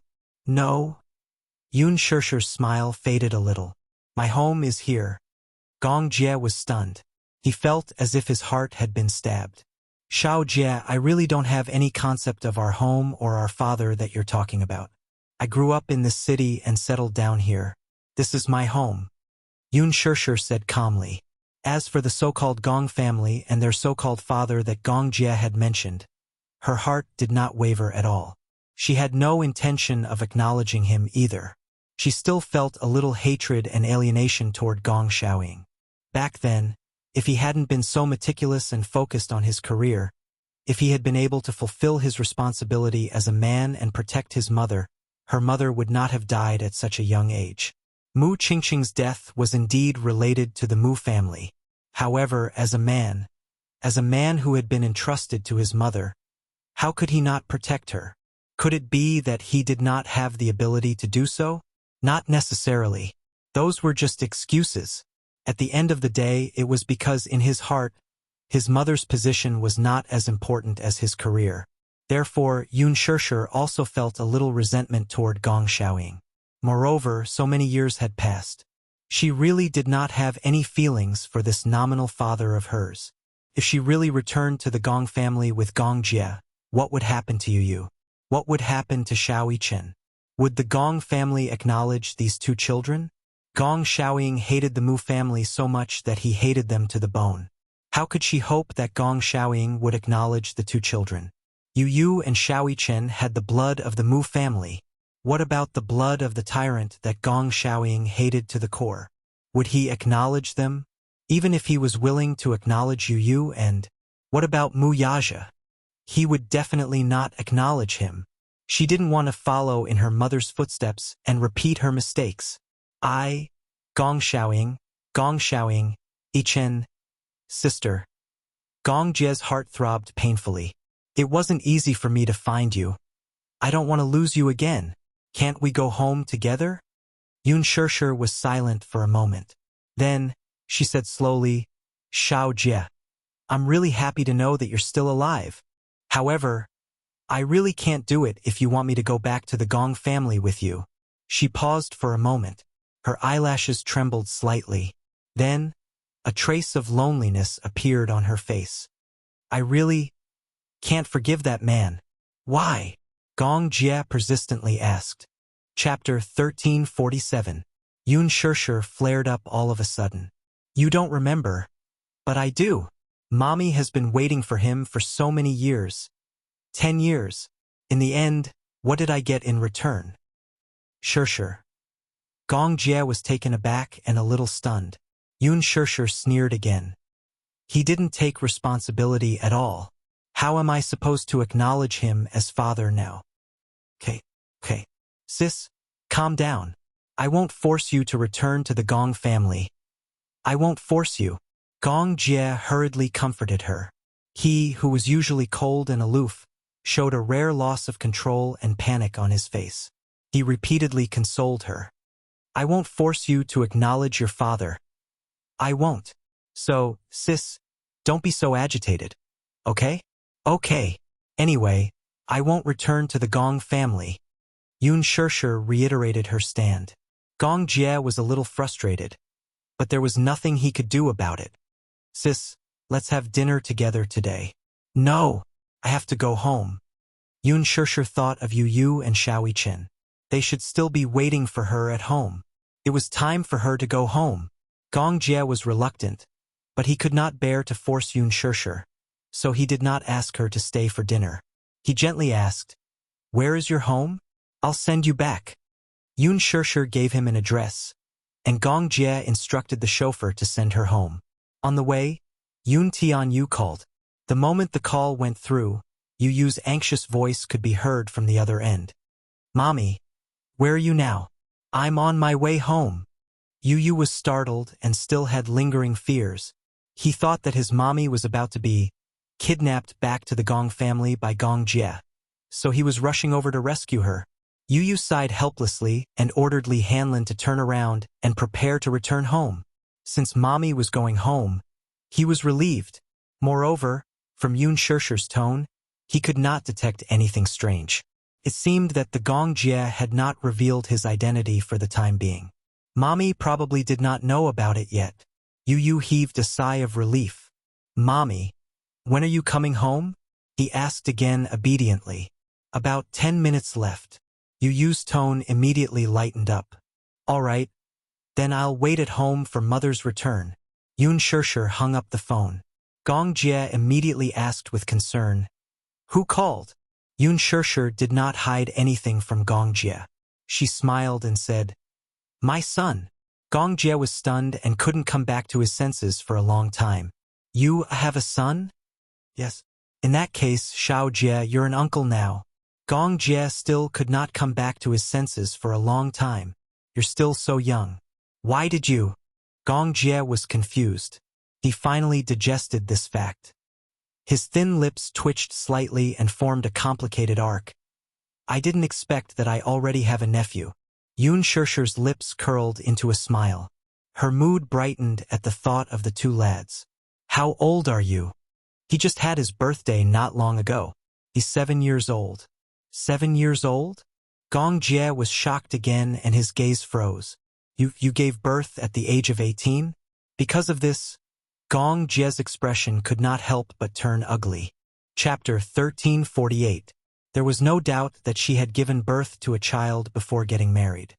However, what Gong Jie was more concerned about was why she had given birth to a child before getting married. How could this be? A bad feeling arose in Gong Jie's heart. What exactly did a girl go through at the age of 18 to have a child before getting married? She was only 24. The child was already 7 years old. This was not the normal life trajectory of a woman, was it? This matter is a little complicated. I'll explain it to you slowly another time. Okay? Yun Shishir did not know how to bring it up to him. In fact, no matter how many years had passed, Yun Shishir was still a little embarrassed to talk about this past. When she was 18 years old, she gave herself to someone to save the Yun family from bankruptcy. She took the unconventional path and signed a surrogacy contract with the Mu family. This was undoubtedly an act of selling her body. However, she did not regret it. In fact, she was even glad that it was because of this incident that she gave birth to Yu. This child was probably the happiest gift that the heavens had given her in her long life. Yu was the best gift that God had given her. She had always felt that this gift was extremely precious. However, she still felt that surrogacy was indeed a difficult thing to talk about. At least, in front of Gong Jie, she was still not mentally prepared to let him know about this matter. Therefore, she decided to keep it a secret for the time being. Gong Jie's expression froze, but he smiled and said, "Tomorrow, okay?" "Tomorrow, let's set a time and place. Sis, we've been apart for so long. I really want to know how you've been for the past 10 years. Gong Jie looked at her expectantly. He had not been able to participate in her life for a full 15 years. He hoped that he could make up for this regret as soon as possible. Yun Shishir nodded. The car stopped at the entrance of Shanti Walk. Yun Shishir got out of the car and closed the door. She waved at him and said, "I'm home. You should go home early too." "Okay."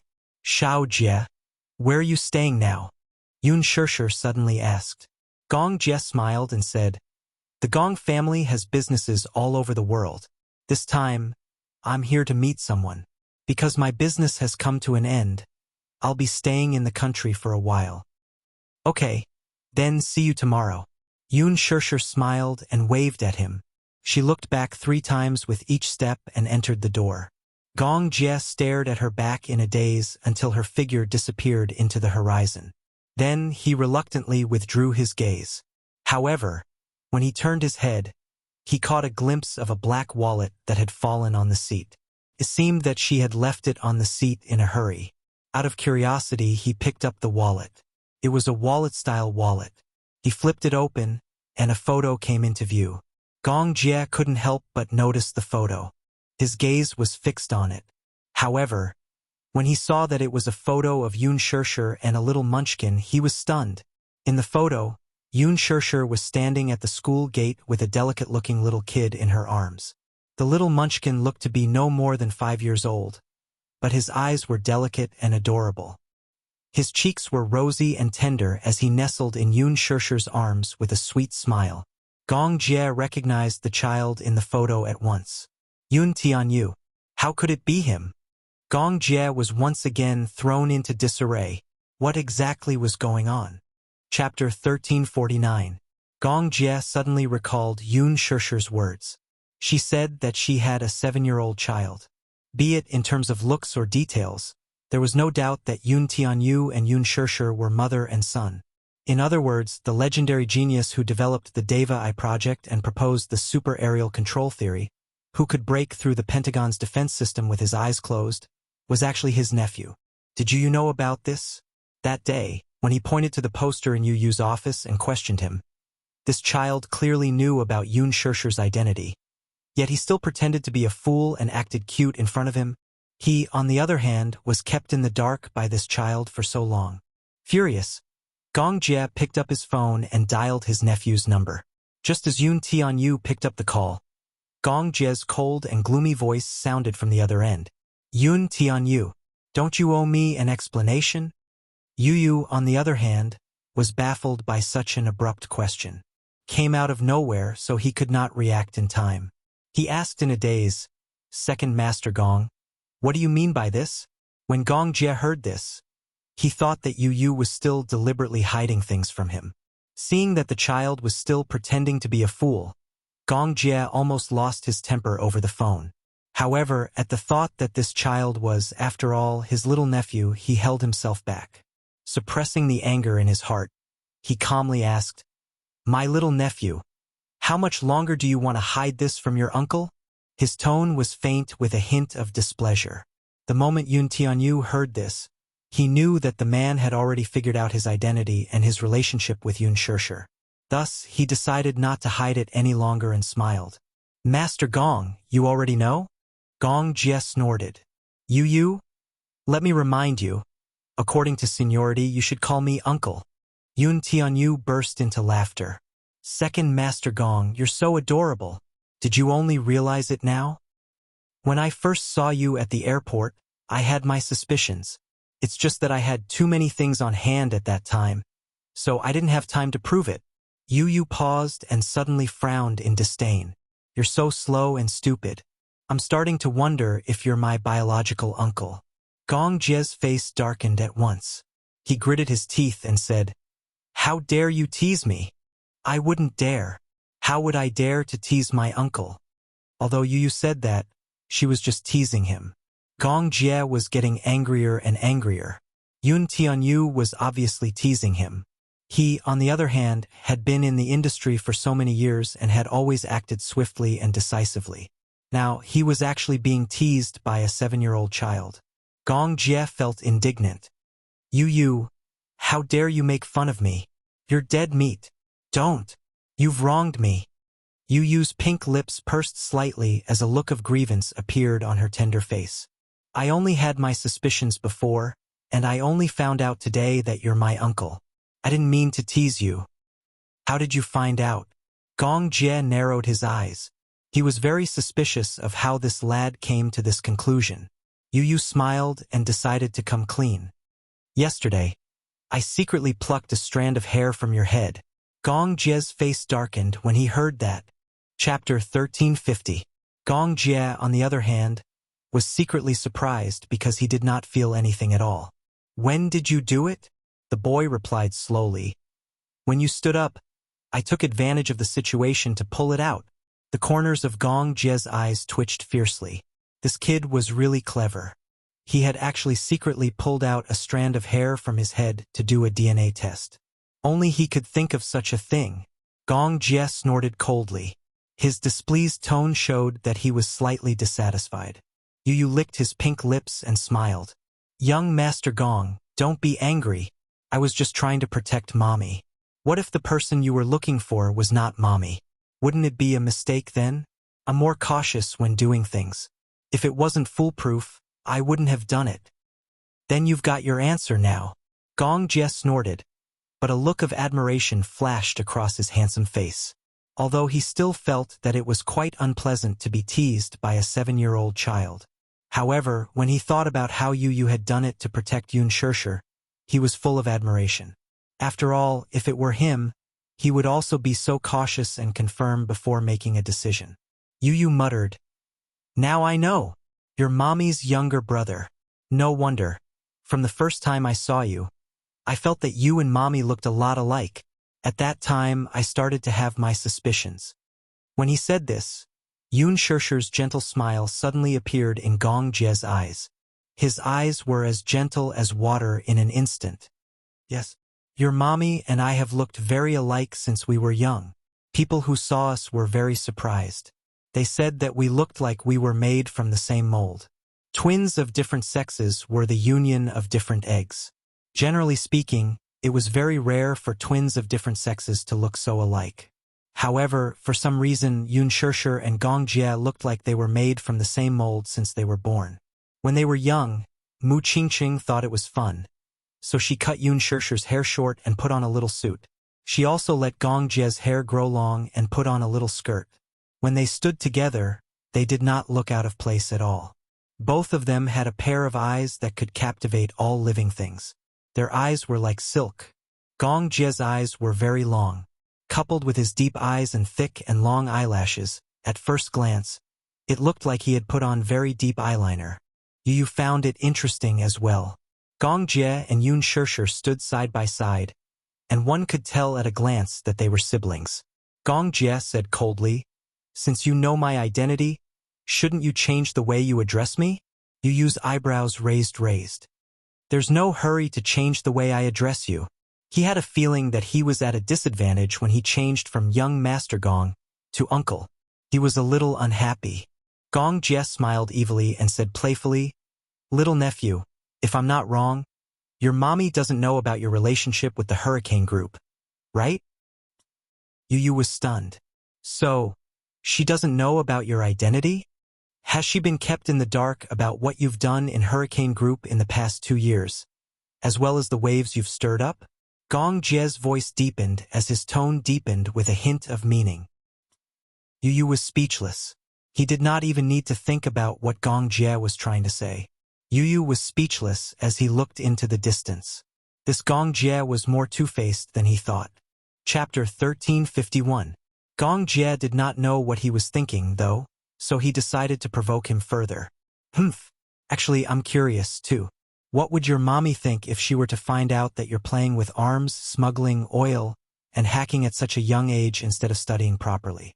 She'll definitely teach you a lesson. Uncle. On the other end of the line, Yu said through gritted teeth. Gong Jie was satisfied. Good boy, little nephew. But I'm curious too. Yu's eyes were smiling. Take a guess. If mommy finds out that her precious son is playing with these things at such a young age, and that it was his uncle who taught him, what will she think? Gong Jie's face darkened instantly. Mimicking his earlier threatening tone, Yu casually enunciated each word. Uncle, if mommy finds out that you've brought me into the oil business, smuggling business, and even instigated me to play with firearms, she'll definitely explode in anger. It's scary just thinking about it when mommy gets angry. Gong Jie immediately softened and lost all of his earlier arrogance. Let's talk things over. Don't threaten people so easily. Yu was satisfied. This round was a draw. No one was at a disadvantage. When it came to eloquence, he had never lost to anyone. Gong Jie held the phone and had a lot of questions to ask. He had been separated from Yun Shishir for 15 years. 15 years was not a long time, but it had taken up 3/4 of his life. After being separated for such a long time, he had a lot of things to say and a lot of questions to ask.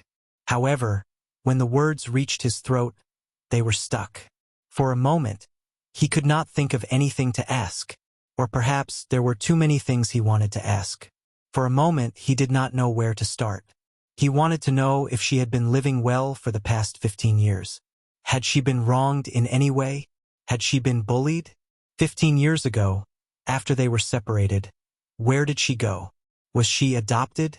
What exactly happened to her when she was 18 that caused her to have a child at such a young age? When Gong Jie thought of this, his heart ached. 18 years old was still so young. In this country, girls of this age should still be studying. He did some calculations. At that time, she should still be in university and hadn't graduated yet. She had a child when she was still in school. What exactly happened? Could it be? Was she bullied by other boys? This was the only hypothesis that Gong Jie could think of. At the age of 18, she was young and ignorant. She was inexperienced and inexperienced. Girls were easily deceived by boys. She foolishly trusted him with her heart, only to be toyed with. Or was it because she was violated? Thinking of this suspicion, Gong Jie's heart suddenly surged with rage. If he were to find out what had happened 7 years ago, if he were to find out who the man who had bullied her was, he would dismember that man into 1,000 pieces and throw him into the sea to feed the fish. In the restaurant, Mu Yaja elegantly sneezed, and then his face was filled with suspicion. Was someone talking bad about him? Yu sensed that Gong Jie's breathing suddenly became heavy. Not knowing what he was thinking, he asked lightly, "Young Master Gong, what are you thinking about? What did you call me?" Gong Jie raised his eyebrows unhappily and reminded him. Only then did the boy realize what he had said. He muttered unwillingly, "I'm not used to the sudden change of address, Uncle." Chapter 1352. What a coincidence. Sometimes, fate really knows how to play tricks on people. Yu sighed like an old man. Who would have thought that the world with more than 6 billion people would turn out to be one big family in the end? That meant that his grandfather was the head of the Gong family, Gong Xiaoying. Yu's lips twitched. Life was truly a fantasy, truly miraculous. Your mommy gave birth to you when she was only 18? Gong Jie asked the question in his heart. She was pregnant at such a young age. At that time, she should still be in school and hadn't graduated yet, right? Why did she give birth so early? Yu was stunned and did not respond immediately. He only replied vaguely, "Mommy is actually pregnant with twins.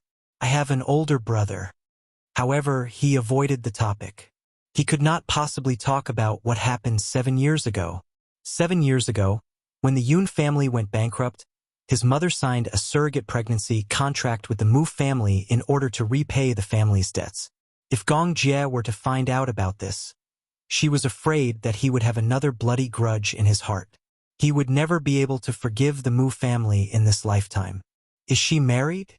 Gong Jie was very concerned about this question.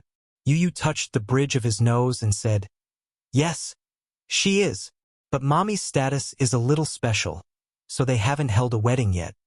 In his mind, Mommy and Daddy were already married. They just lacked a certificate and a grand wedding. In that case, Mommy and Daddy were unlicensed. What status? Mommy is a celebrity.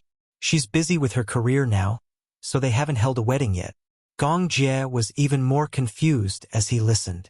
So she gave birth out of wedlock? Yu's lips twitched. Yes, you can say that. Gong Jie's eyelids twitched. Since she's already pregnant, why isn't she married? It's not good for a woman to have a child out of wedlock. His tone suddenly turned cold. Could it be that bastard wants to play with my sister? The boy was taken aback by his ferocious tone. Uncle, calm down. Calm down. Don't get agitated. Gong Jie couldn't calm down. He was very serious when it came to Yun Shishir. Uncle, don't you worry too much? Calm down. If Daddy can't give Mommy a proper status, even I won't agree to it, let alone you. Yu said with an elegant smile. So, who is that man? Gong Jie squeezed out a few words through gritted teeth. Towards Yun Shirshir's man, he didn't know why, but he was obviously very hostile. There was also a sour smell when it was smelled. Yu broke out in a cold sweat. He finally saw it clearly. This Gong Jie turned out to be a siscon. Yu's eyes twitched as he said perfunctorily, I'm preparing for dinner. Uncle, let's talk again when you're free. I'm hanging up. Wait, you haven't answered me. Without waiting for Gong Jie to finish speaking, Yun Tianyu hung up the phone. Yu walked into the living room and coincidentally bumped into Yun Shirshir. Before you could go up to her, Xiao Yichen ran to her and threw himself into her arms. Mommy, you're back. He hugged Yun Shirshir tightly in joy. A day apart felt like 3 years. Yu glanced at him. What a clingy little guy. Chapter 1353. Good boy, good boy. I've been waiting for Mommy to come home. Xiao Yichen beamed brightly. Yun Shirshir put down Xiao Yichen and walked over to Wuxia, hugging his shoulders from behind. When did you come home? Wuxia naturally held her arm and replied indifferently. 4 o'clock. The moment he opened his mouth, Yun Shirshir could tell from his cold tone that he was not in a good mood. You seem to be in a bad mood? Wuxia narrowed his eyes.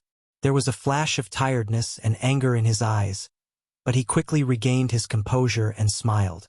No. No? From your tone, you seem to have something on your mind. Yun Shirshir was extremely sensitive, so she could tell at once that he had a lot on his mind. Wuxia comforted her. Don't think too much. I'm fine. He turned around and stared at her. Where did you go? Oh, I went to the mall in the afternoon to buy some daily necessities. Purchase? What do you need to buy? Beds, blankets, and so on. In the end, she was recognized midway. Luckily, Gong Jie came to her rescue. Otherwise, she would be in a sorry state. Wuxia was a little speechless. We have beds and blankets at home. You don't need to buy them, right? I went to buy them because I needed them.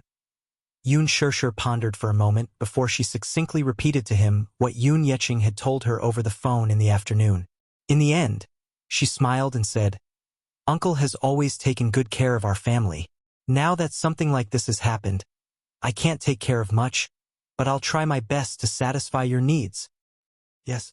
Still, you should be careful when you go out now. It'll be very dangerous if someone recognizes you.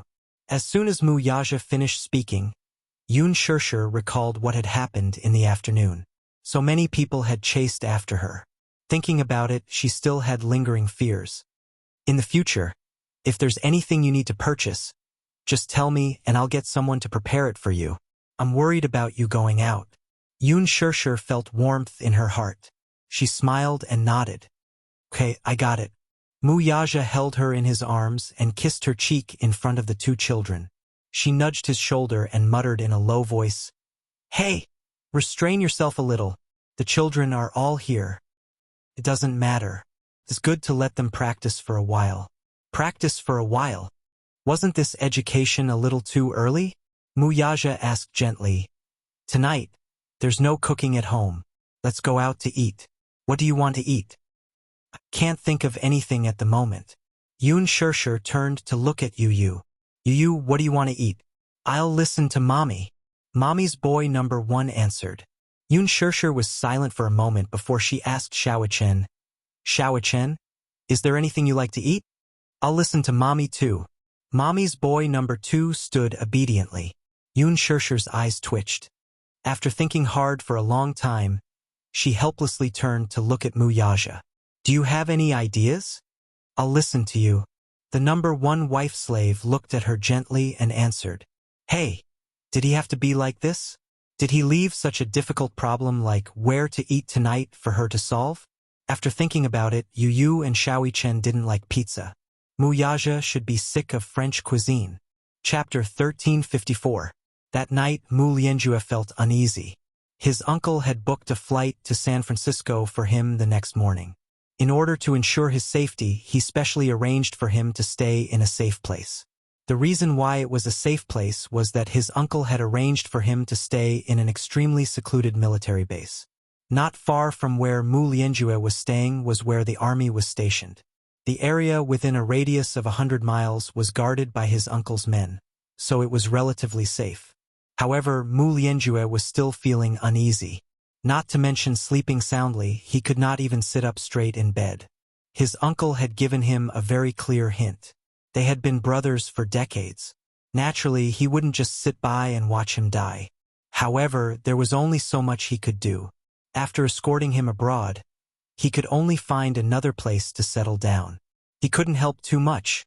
After all, once he left the country, it would be beyond his uncle's reach. However, there was one thing that his uncle had made very clear. That was, Muyaja would not let him off easily. He would probably take action tonight. This nephew of his was so stubborn that it gave Mu Linfeng a headache. No matter how he tried to persuade him, it was useless. Muyaja had already made up his mind and was not going to give him any room for negotiation. It was obvious that he wanted to kill his nephew. Everyone had a reverse scale, and they all had their own forbidden areas. Since Mu Lianjue had touched his reverse scale and trespassed on his forbidden zone, he could not be blamed for being merciful to him. Muyaja told his uncle, "I don't care how you protect him. Since you want to protect him from me, don't blame me for not caring about our relationship." The moment he said this, his stance was laid out before him. Knowing Muyaja's character well, Mu Linfeng knew that he would not let this matter rest. Hence, he told his nephew that as his elder brother, he could only help him this much. The rest was up to him.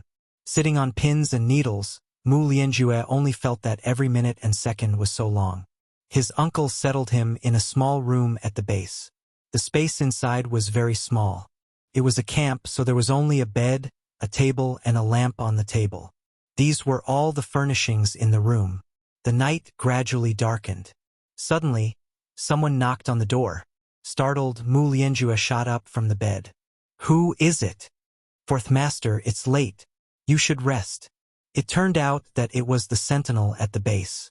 Seeing that the light in the room was still on, he kindly reminded him. Mu Lianjue, who had lifted the rock up, dropped to the ground, and half-heartedly said, "It's none of your business. Go and guard him obediently." "Understood." The sentinel's reply and then left. The nights outside the window. It was late at night and the wind was getting stronger. Despite the tightly shut windows, Mu Lianjue's heart seemed to be flustered by the wind outside. He could not calm himself down. Outside the door too. Impatiently, he said, "I'm not sleeping. Don't disturb me." "Fourth Master Mu, please open the door." The voice outside the door was incomparably respectful and polite. Infuriated, he thought that the sentinel had come to poke his nose into other people's business again. He walked over and opened the door, only to see a group of fully armed mercenaries standing at the door with cold and unfriendly faces. Chapter 1355. It was as if something had exploded in his head. After a burst of blinding white light, he was left in a daze. "Fourth Master, come with us." That person's tone was icy cold, giving people a very strange feeling. It was as if he was a prison guard in ancient times who had come to bring a condemned prisoner to the execution ground. Mu Lianjue's lips trembled violently out of fear. "Who are you? Where are you taking me?" "Fourth Master, be good and come with us. We're here on Master's orders to take you back." His heart fell into an ice cellar at that person's words. He was terrified and helpless. He didn't even need to think about it to know who this master was. However, this was Mu Linfeng's territory. The capital's military encampment was 100-mile radius around it. As a stronghold, it was heavily guarded and impenetrable. Normally, this place was used as a secret training base for important military exercises of the country. The level of security was obvious. How did these people barge in? That person ignored him and sized up the terrified look on his face without batting an eyelid. His eyes were as cold as ice, like an emotionless machine. "Fourth Master, let's not waste each other's time. If you know what's good for you, you'd better come with us obediently." Don't be so miserable at the last moment. In other words, they would use force on him if he did not stay put and follow them. The warning in his words, coupled with the cold aura on his face, was chilling. What are you trying to do?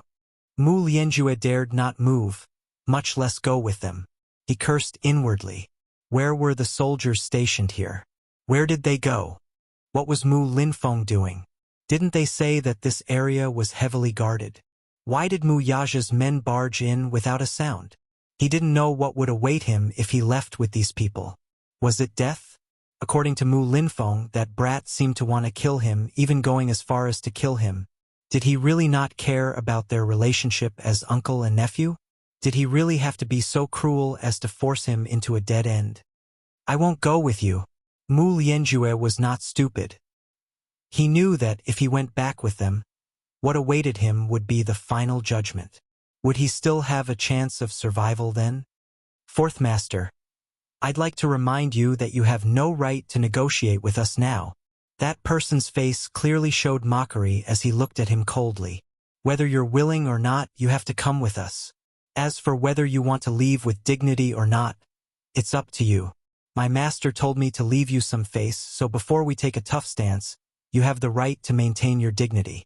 This was the last bit of mercy, Mu Lianjue's mercy. That was because the same blood flowed in their veins. Mu Lianjue's heart felt stifled as if it were being crushed by a heavy rock, making it hard for him to breathe. He took a few steps back and looked out of the window in a panic, but he heard the man say coldly, "Don't look! The soldiers stationed outside the house have all been taken care of." You guys." Mu Lianjue trembled with rage. What was to come at this moment finally come. Chapter 1356. Could it be that he really could not escape this ordeal? I can go back with you, but you have to promise me that you won't take my life. Mu Lianjue shamelessly made such a request. That person snorted coldly. His tone was filled with ridicule and contempt, as if he was mocking his naivety and ignorance. Promise your life. Don't be naive. Fourth Master Mu, you don't have the right to negotiate with us. Either you come with us with dignity, or we'll take you away by force, regardless of life or death. This person spoke without the slightest bit of mercy, not leaving any leeway for him, regardless of life or death. Mu Lianjue turned pale with fright. What did this mean? Did he have to resort to violence if he struggled even a little? He stood stubbornly at the same spot, clearly unwilling to give in. The man had completely lost his patience. He signaled to the men behind him and shouted, "There's no time. Go. Take him away." "Yes, sir." A few tall and burly mercenaries immediately stepped forward and surrounded Mu Lianjue. Mu Lianjue warily swept a glance at them. His eyes widened as his face turned pale. What are you doing?" "Fourth Master Mu, sorry for the offense."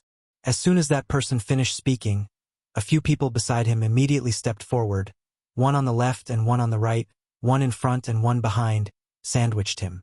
One person held up one side of his body, and in a few moves, his hands were tied behind his back and handcuffed. The man rudely reached out and grabbed him by the collar. "Fourth Master, our time is limited. Since you're not cooperating, don't blame us for being merciless." Mu Lianjue struggled a little. "Let go of me. Be more polite. I'm the fourth master of the Mu family, after all. What is the meaning of this? Don't be rash in front of us.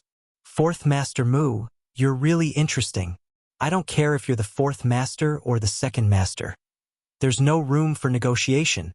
Take him away." With that, the man waved his hand, and two mercenaries, one on each side of the man, carried him away with a few armed mercenaries protecting him from the front and back. When he left the base, Mu Lianjue glanced around and was shocked to see that all the patrolling soldiers and sentinels were lying on the ground. He did not know if they were dead or alive.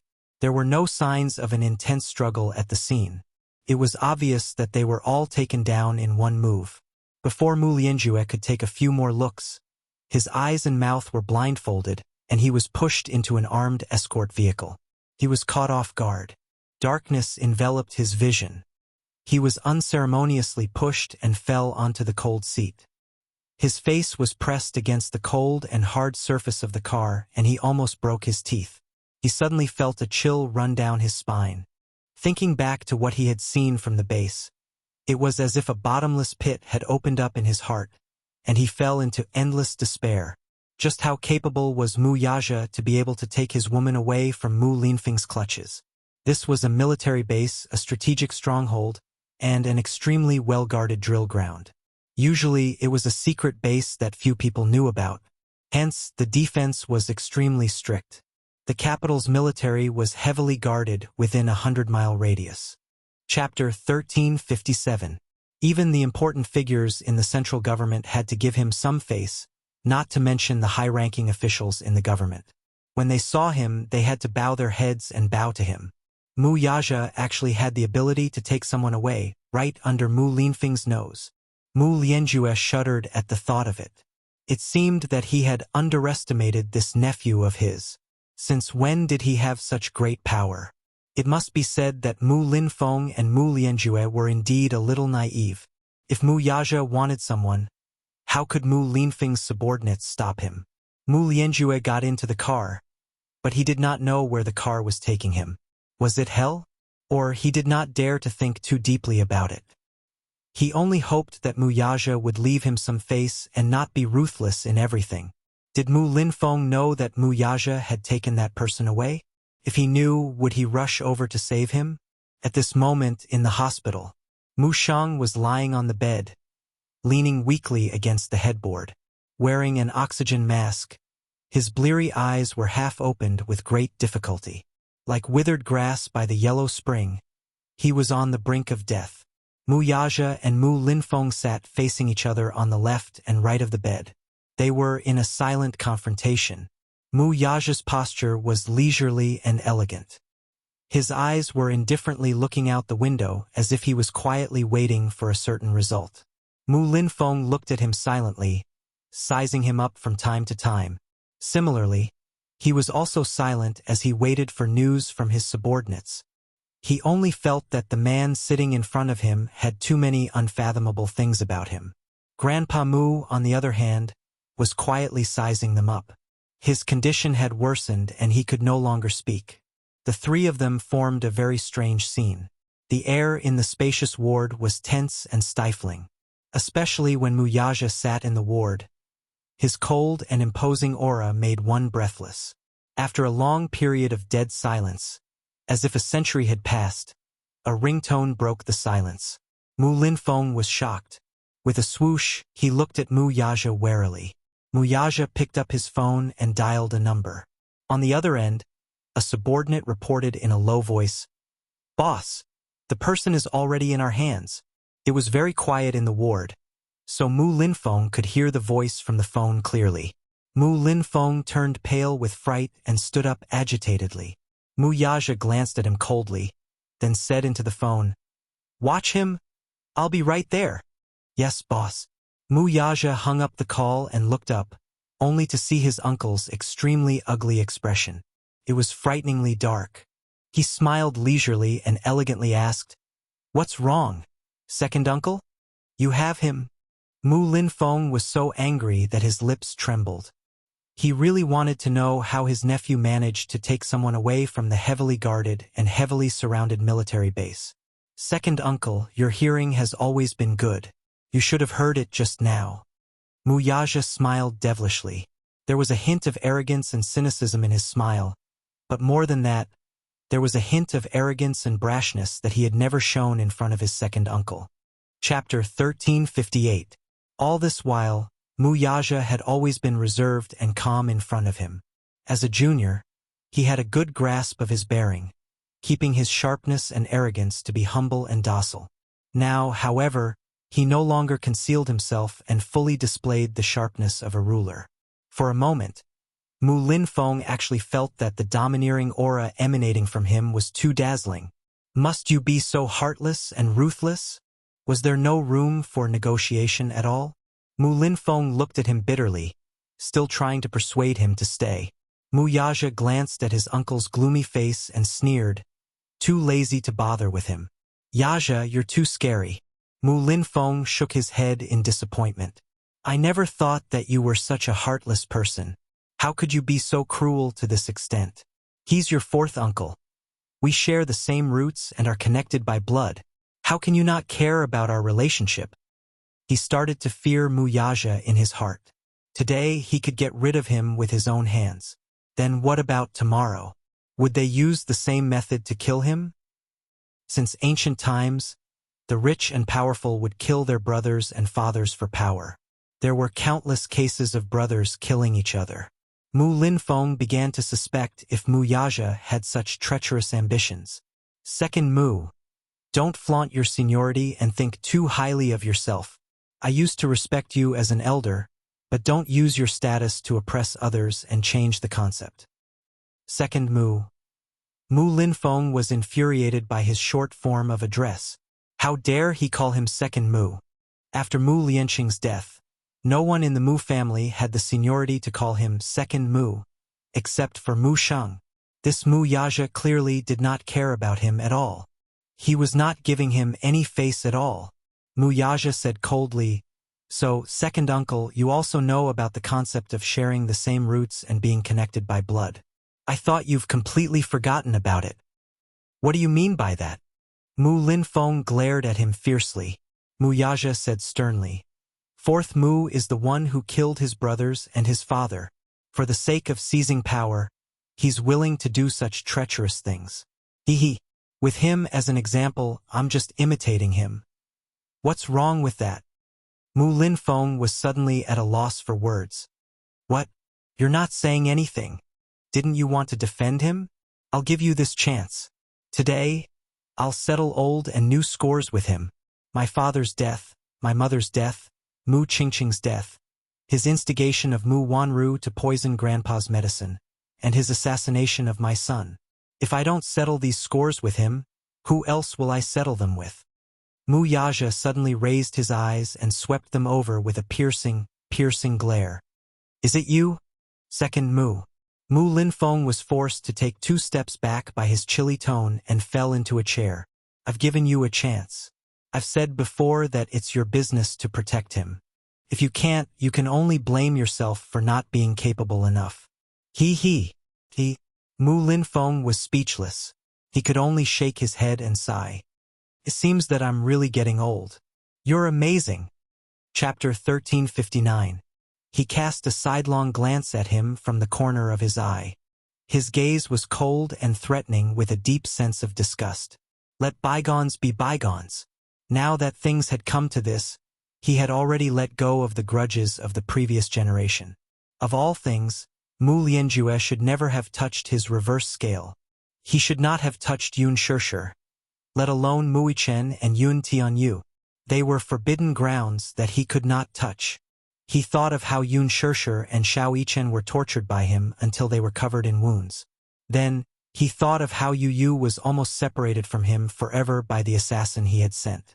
Mu Yaja wished he could tear him into pieces, but even that would not be enough to appease his anger. Second Mu, you're being unfair. In your eyes, Fourth Mu is a brother and a brother. As for me, I'm just a pawn in your hands. That's why you can protect your brother and brother, but you don't need to care about a pawn's feelings. That's because a pawn only needs to listen to orders and doesn't need any extra feelings. Mu Yaja turned around and looked at him deeply. That's why, even if I'm in pain and despair, I shouldn't have fallen into your eyes. I don't want to be your pawn anymore. I have my feelings, too. Fourth Mu has offended something he shouldn't have, so he naturally has to pay the price. Isn't that so? Mu Linfeng was stunned. Her embarrassment and anger, which had been exposed by the man, quickly surfaced on her face. Mu Linfeng's expression changed drastically. His hawk-like eyes brewed a terrifying storm as he bellowed, "Shut up!" Mu Yaja's lips curved into a half-smile expressionlessly. Did I say something wrong? Haven't I always been a pawn in your eyes? There's no need to care about your feelings. Second Mu, I've already done my best at this point. In the future, if you want me to show you some respect, don't push me too far. Bastard! You disgraceful thing. Shut your mouth. Mu Linfeng had completely lost control. Raising the cane in his hand, he swung it at Mu Linfeng's shoulder viciously. Bang! A loud sound was heard. Mu Yaja didn't even try to dodge. The cane hit him on the shoulder and broke him in two. The remains of the cane flew out and smashed into the window, shattering it into pieces. Pa! Soon the window was broken into pieces. Mu Linfeng's shoulders shuddered from the commotion. It was only when he calmed down that he realized what he had done. He actually used the mahogany cane in his hand to hit Mu Yaja on the shoulder. When the old man on the bed saw this scene, he was unable to say anything. He could only close his eyes in exhaustion and disappointment. Aside from feeling regret, he felt even more pity. The sorrow of a wealthy family was once again vividly displayed before his eyes. Mu Yaja stood in front of Mu Linfeng expressionlessly. He didn't seem to be in pain at all, as if the cane didn't hit him. However, the coldness in his eyes was like the thick snow in winter. I owe you for this strike. Now that things have come to this, it's time to repay your kindness. With that, he smiled coldly and turned to leave. Mu Linfeng watched him leave and slumped on the chair. Chapter 1360. The car sped along the road. It came to an abrupt halt when it reached the highway junction. Mu Lianjue nervously looked left and right, his heart in his throat. The road in front of the car was blocked by a mysterious troop. In front of them was an extended Bentley. Behind the Bentley were 5 armored vehicles. 3 rows of fully armed mercenaries formed a line, tightly blocking the road and completely blocking the way. Yun Tianyu sat elegantly in the back seat of the Bentley with a glass of bubbling cola in his hand. Like a gentleman, he gently sucked on the straw and took a sip. Beside him, Vermilion Bird lowered her body and whispered in his ear. The car has been stopped. Check if it's Mu Lianjue himself in the car. He ordered coldly. Yes. Yu had already made preparations beforehand. He knew that Mu Lianjue would be escorted out of the country to San Francisco tomorrow morning, so he decided to detain him tonight. However, by the time his men arrived, Mu Lianjue had already been taken away. The scene was littered with wreckage. The soldiers in the station were all taken down in one move. They were not dead and were still breathing, but judging from their injuries, the kidnappers were well-trained and skilled. They seemed to be the work of mercenaries. Yu immediately blocked all traffic and set up a strict guard at every intersection when he learned that Mu Lianjue had been kidnapped. What he did not know, however, was that it was Mu Yaja who had snatched his brother away. Sometimes, blood was a magical thing. It was unknown if the father and son had a tacit understanding, but they actually thought of the same thing. After the car was stopped, Deputy Zhou, Mu Yaja's subordinate, got out of the car. He could not help frowning at the scene before him. Just as he was in a daze, he saw a tall and handsome woman alight from the Bentley not far away. She had a head of neat blonde hair that was shaved to her ears. She wore a military vest that revealed her curvaceous figure. However, a cold and solemn murderous aura emanated from her body. It was like an invisible arrow shooting towards him. She took a few steps forward and the first thing she said was, "Who is the person in the car?" Vice Captain Zhou furrowed his brows. His expression was displeased, and he became vigilant. "Who are you?" "Cut the crap. The people in the car stay. All of you leave." The Vermilion Bird spoke. Her words contained a warning. Vice Captain Zhou's eyebrows furrowed even deeper. It was obvious that they wanted to snatch the person from his hands. This was really interesting. "Who are you?" "The people in the car were ordered to be taken away by our boss. We can't leave them behind." "I'm sorry, but I can't comply." Long-winded, the Vermilion Bird coldly rebuked. "Hand her over." Vice Captain Zhou frowned, but from the corner of his eye, he caught a glimpse of the armband on Vermilion Bird's arm. On the armband was the emblem of Mercenary Paradise. In an instant, he was stunned. Mercenary Paradise. That was one of the top mercenary organizations in the world. They were actually from Mercenary Paradise. Vice Captain Zhou froze for a moment, then swept his eyes over the crowd. He saw that the other side had more than a dozen men and horses. Their battle array was vast, and their aura was intimidating. Mercenary Paradise was known as the top demonic force. Mercenaries from Mercenary Paradise were invincible. If they really wanted to fight, the situation would be one-sided. D*MN. Chapter 1361. Deputy Zhou was well aware that the mercenaries from Mercenary Paradise were formidable. Moreover, the other party had more than a dozen people.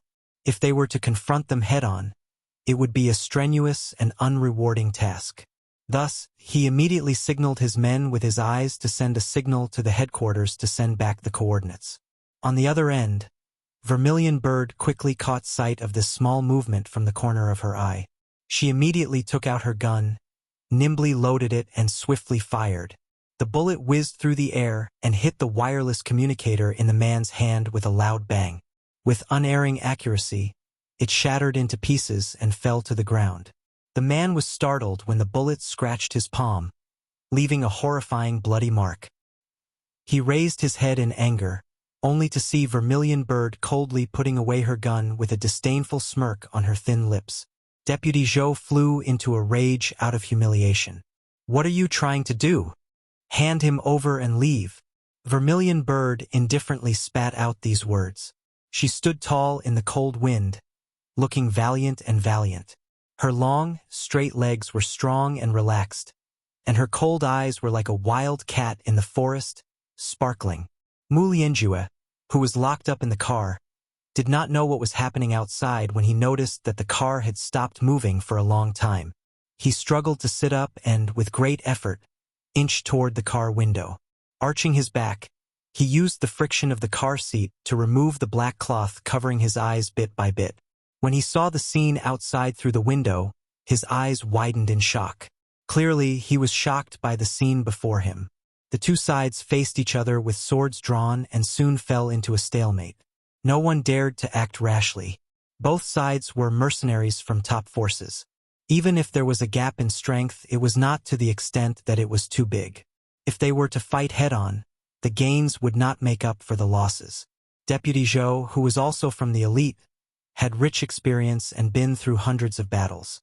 He knew that biding his time and retreating in order to advance was the best way to do things. Although the wireless communicator was damaged, the signal was still sent out quickly. Wuxia was on his way to the scene when he received the signal. He could not help but frown when he learned that a mysterious team had appeared at the highway intersection and completely blocked off all escape routes. It seemed that they were going to kidnap someone. A mysterious team. Wuxia was surprised. The information he received was limited, so he did not send many people. However, all of them were elite soldiers from the world's top mercenary group. They were one of the troops that he had groomed, and their strength was not shallow. However, from the signal sent by Vice Captain Zhou's subordinate, it seemed that they had encountered some crisis. Wuxia was surprised. At the same time, he dispatched people as fast as he could. He even got a special car and rushed to the destination. Obviously, he did not know who had created this mysterious troop. Yun Tianyu had obviously underestimated Wuxia's ability. He thought that Wuxia was unaware of this matter. The news of Mu Lianjue's flight to San Francisco the next day was confidential information that he had obtained by hacking into his uncle's email. Mu Linfeng was clearly trying to cover for Mu Lianjue to leave the country. Naturally, Yu would not let Mu Lianjue go. One must know that once Mu Lianjue left the country, it would not be so easy to control him. There was no way he would let him go. Chapter 1362. Speaking of which, according to seniority, he seemed to be addressing Mu Lianjue as his fourth granduncle. He had to admit that his fourth granduncle's ruthlessness was an eye-opener for him. Killing one's brother and father was a cruel act that only happened in the royal family in ancient times, yet it happened right before his eyes. He would never let it go. However, the father-son pair had apparently overlooked a more important person. Mu Linfeng.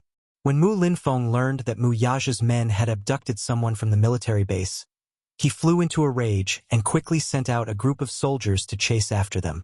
After leaving the hospital, he took a private car to the military base.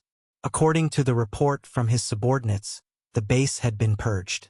The so-called purge meant that all the soldiers stationed at the base had been taken down. Fortunately, Wuxia had specifically instructed them to show mercy, so they did not deal too heavy a blow and did not cause too many casualties. Soon, news came from the front line that several armed escort vehicles had been stopped by an equally mysterious force at the southern entrance of the Jingbei Expressway. The two sides were in a standoff and the situation was in a stalemate. He immediately felt that something was amiss, so he immediately mobilized the local police force and made a call to the capital's military headquarters to dispatch another group of men to the southern entrance of the Jingbei Expressway. At the same time, Wuxia was also rushing to the destination. He was quite far away, so it would take him half an hour to reach the destination even if he hurried. On the way, Lu Jinyu gave him a call to inform him of this matter. "Chief, Mu Linfeng has dispatched a group of men to the expressway."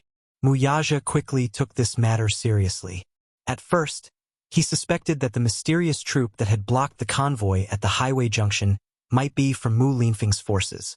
However, when Lu Jinyu told him that Mu Linfeng had mobilized manpower from the military and rushed over, his heart skipped a beat.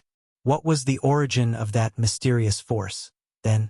Hence, he stepped on the accelerator and drove the car to the highest speed. He could not allow Mu Lianjue to leave the country under his watch. The car sped along the way, breaking countless rules and running countless red lights.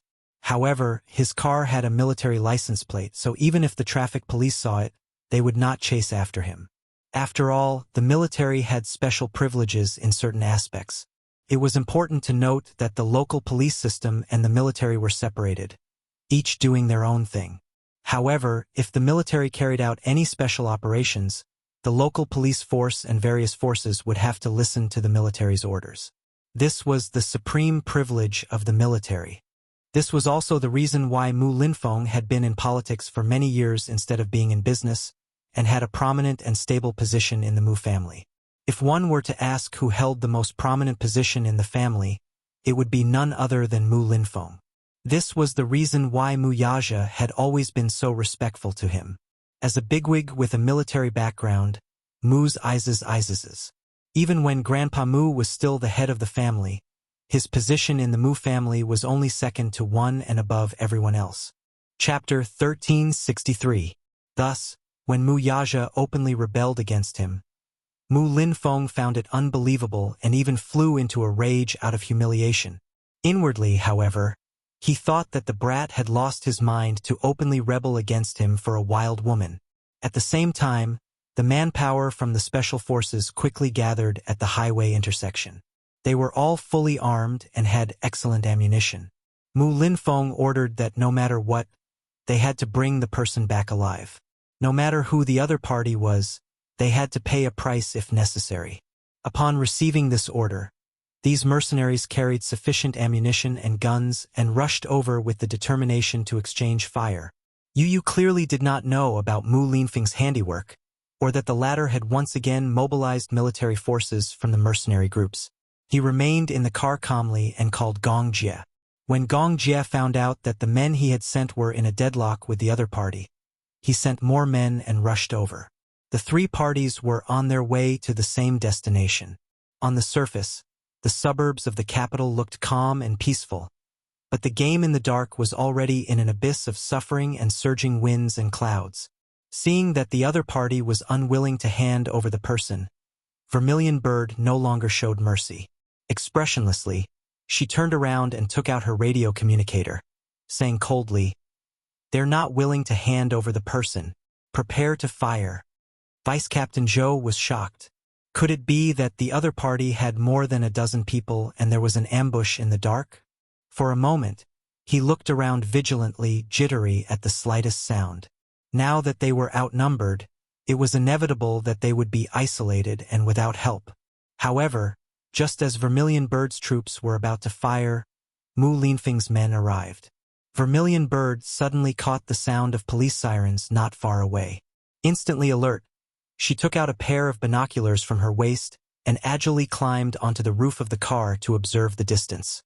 A few hundred meters away, she was shocked to see more than a dozen military vehicles, with dozens of police cars clearing the way, speeding over from the south entrance. From afar, red and blue lights flashed continuously. The scene of dozens of vehicles driving over was truly spectacular. Yu turned around. At the same time, he keenly heard the sirens from afar and became alert. Vermilion Bird, what's the situation? There seems to be a situation. Vermilion Bird jumped down from the roof of the car and reported to him. There are more than a dozen military vehicles coming here. I suspect that they are from the special group.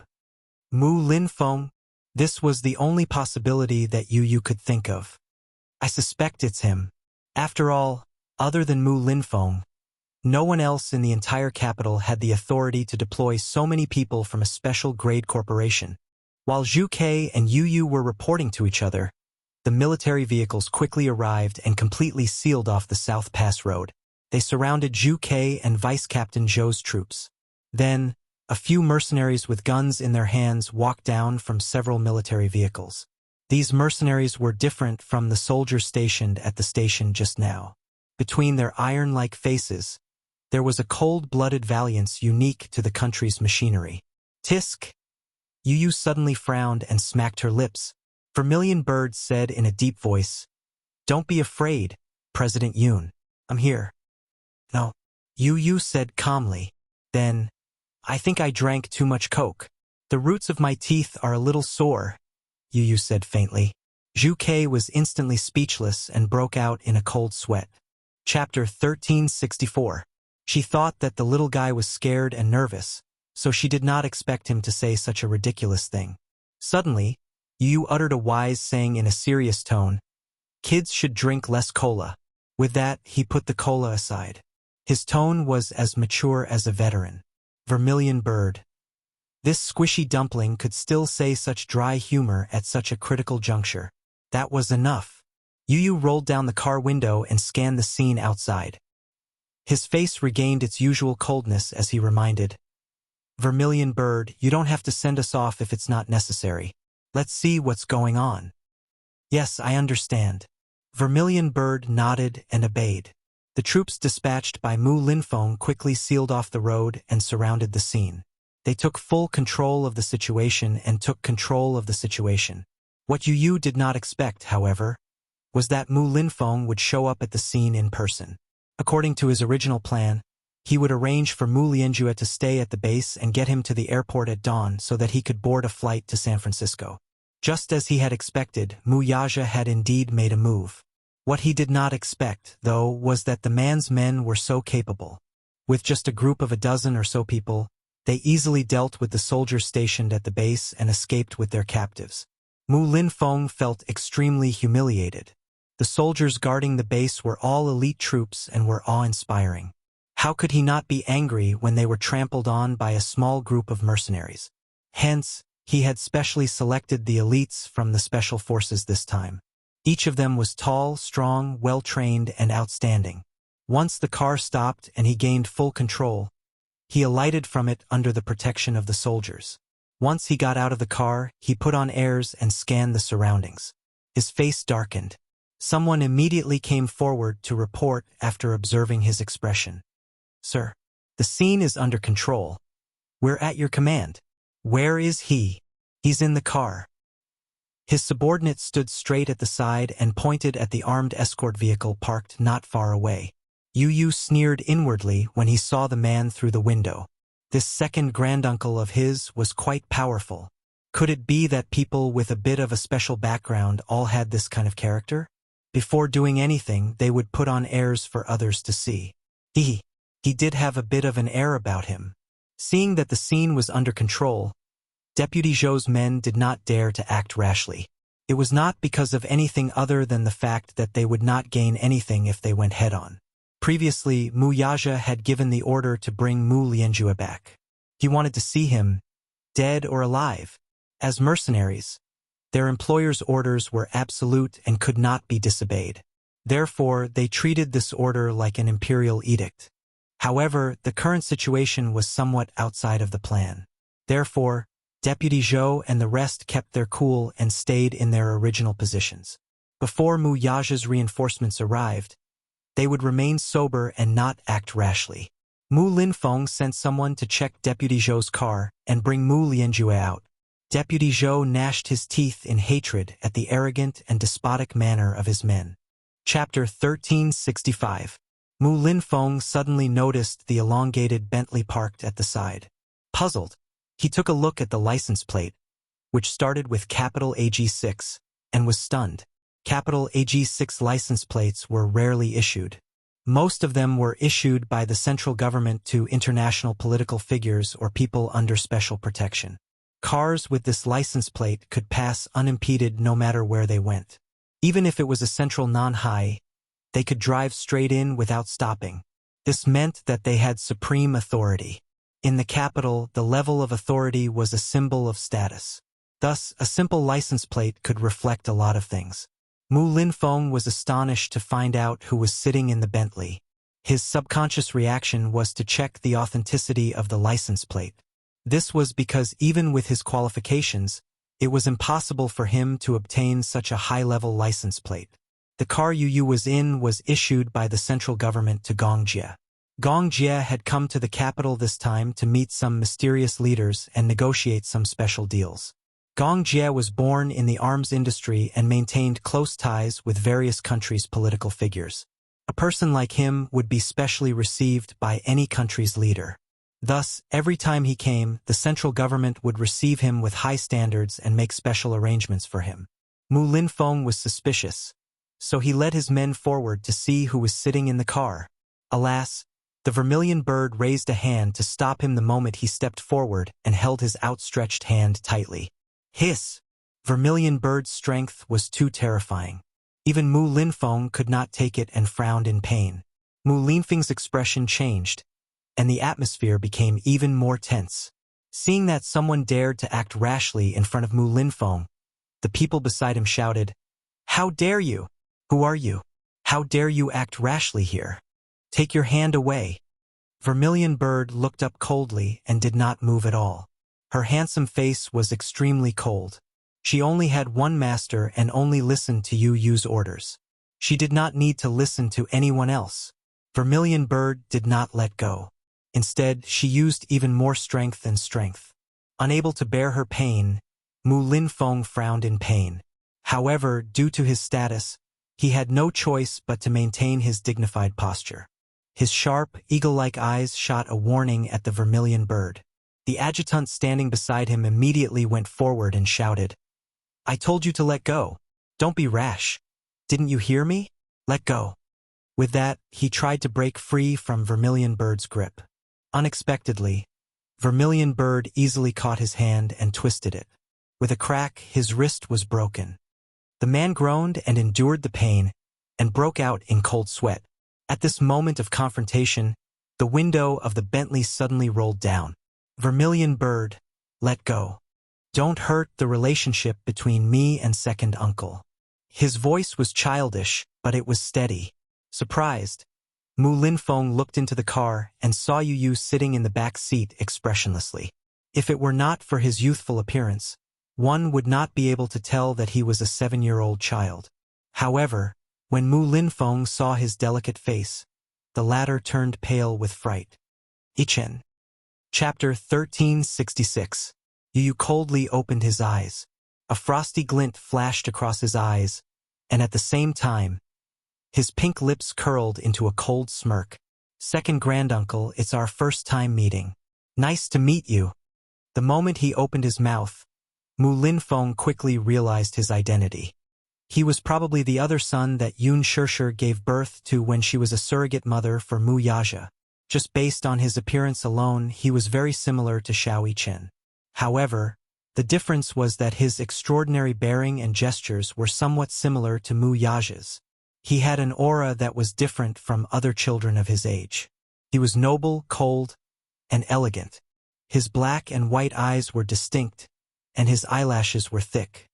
His adorable face was even more intimidating because of his cold expression. Mu Linfeng suddenly snorted. "Humph! So it's Yaja's little b *st*rd outside. What are you doing here?" When Yu heard that, he laughed instead of getting angry. He snorted a few times, but he could not be bothered with the derogatory term. He did not get out of the car and just sat there elegantly, looking at him calmly. Mu Linfeng, on the other hand, was enraged by his arrogance. While he was furious, he was also shocked. He did not expect that a 7-year-old child would have such an extraordinary bearing. At the same time, when he realized what this child had just called him, he coldly said, "Little b asterisk st asterisk rd, take back the way you called me just now." Mu Linfeng ordered. Yu turned to look at him disapprovingly with a raised brow. Mu Linfeng scornfully said, "Why don't you take a look at your status? You don't have the right to call me second granduncle." When Yu heard that, he was silent for a moment before he calmly asked, "Right? What do you mean by right?" What do you think? Don't think that just because you're Yaja's son, you can climb up the Mu family's social ladder. That mother of yours has the ambition of a wolf. She secretly hid the Mu family's heir and even wanted to rely on her son to climb up the Mu family's social ladder. Tell her that this is just a dream. Don't even think about it. The arrogant and disdainful words resounded in his ears like thunder. The disdain in his words was obvious. Clearly, Mu Linfeng rejected the child from the bottom of his heart. Don't think that just because you're a child of the Mu family and have the blood of the Mu family flowing in your veins, you can openly step into the Mu family's doorstep. You don't have the qualifications. Mu Linfeng's voice was cold to the extreme. Yu found it funny. She couldn't help but smile. Her pink lips curled into a disdainful smile. Her eyes were cold. "I don't know how high the Mu family's branch is. However, I've seen how thick-skinned second granduncle is." "Haha! What did you say?" Mu Linfeng was furious. "What do you mean?" "I meant it literally. Why? Second granduncle is so knowledgeable. But you can't even understand basic human language?" Yu's words were like pearls, and the ridicule in her tone was equally unrestrained. "You," Mu Linfeng scolded. "B asterisk st asterisk rd. I'm here. You don't have the right to act rashly." Chapter 1367. These words completely enraged Mu Linfeng, to the extent that he could not restrain his anger in front of so many people. He lost his poise and scolded, "Little bastard!" Mu Linfeng was infuriated because he detested Yu. If not for Yu's appearance, perhaps his plan would not have been completely disrupted. His appearance was the biggest failure of this plan. If not for him, he would not have been in such a passive position. Yu smiled elegantly when he heard this. It was as if he was not angered by Mu Linfeng's ungentlemanly insult. He only said meaningfully, "I finally understand what that saying means." Mu Linfeng glanced at him coldly from the corner of his eye. However, Yu continued unhurriedly, "I've been working so hard to stay away from idiots like you." Then, the little lad glanced at him expressionlessly from the corner of his eyes, as if he was implying that Mu Linfeng was the person he was referring to. He rarely swore, but since Mu Linfeng had humiliated him, why couldn't he humiliate him back? After being insulted again and again, it wasn't his style if he didn't show them some face. Mu Linfeng's face darkened as soon as he said that. Even a ghost could tell that this brat was trying to humiliate someone with his words. "How dare you?" Mu Linfeng's lips twitched in anger. He glared fiercely at him, trying to intimidate this 7-year-old boy with his authority. "If you dare to be rash again, I'll do you right here and now." "Really? Second granduncle, do you have that much authority?" Yu's pink lips curled into a gentlemanly smile. "What are you going to do about me?" "Haha, let's wait and see." "Haha, I'll do you for the sake of the Mu family, you vile spawn. The Mu family won't allow a vile spawn like you to sully our dignity." As Mu Linfeng spoke, he waved his hand. The adjutant beside him whipped out a gun from his waist and raised his wrist. The black muzzle was instantly aimed between Yu's brows. Yu sat calmly in the car, neither shocked nor angry. Even when the cold muzzle was aimed at her forehead, she did not lose her composure. Her calm demeanor shocked Mu Linfeng even more. This child, at such a young age, had an extraordinary spirit. Vermilion Bird looked up and saw the adjutant taking out his gun. In the next second, she raised her Desert Eagle and aimed it at Mu Linfeng's forehead. The moment she raised her hand, All the soldiers around her raised their guns and aimed at her. They were on high alert. If Vermilion Bird made the slightest movement, they would be ready to shoot at any time. "Protect the chief," the adjutant shouted. The order had already been issued, and all the soldiers were on full alert. "Second granduncle, don't blame me for not reminding you of something." Yu sat in the car with his eyes lowered. At this moment, the surroundings were quiet, so his tender voice sounded especially clear and powerful. "If you touch a strand of my hair, you'll be shot into a hornet's nest in the next second." After saying that coldly, Yu pursed her pink lips and smiled elegantly. She narrowed her eyes and smiled innocently and adorably. "Do you want to try?" In her seemingly innocent smile, her eyes were as clear as a fawn's. But there were too many things that made people's hearts palpitate. Chapter 1368. Mu Linfeng's lips stiffened and he pursed his lips tightly. He was once a ruthless character who had been through desperate situations.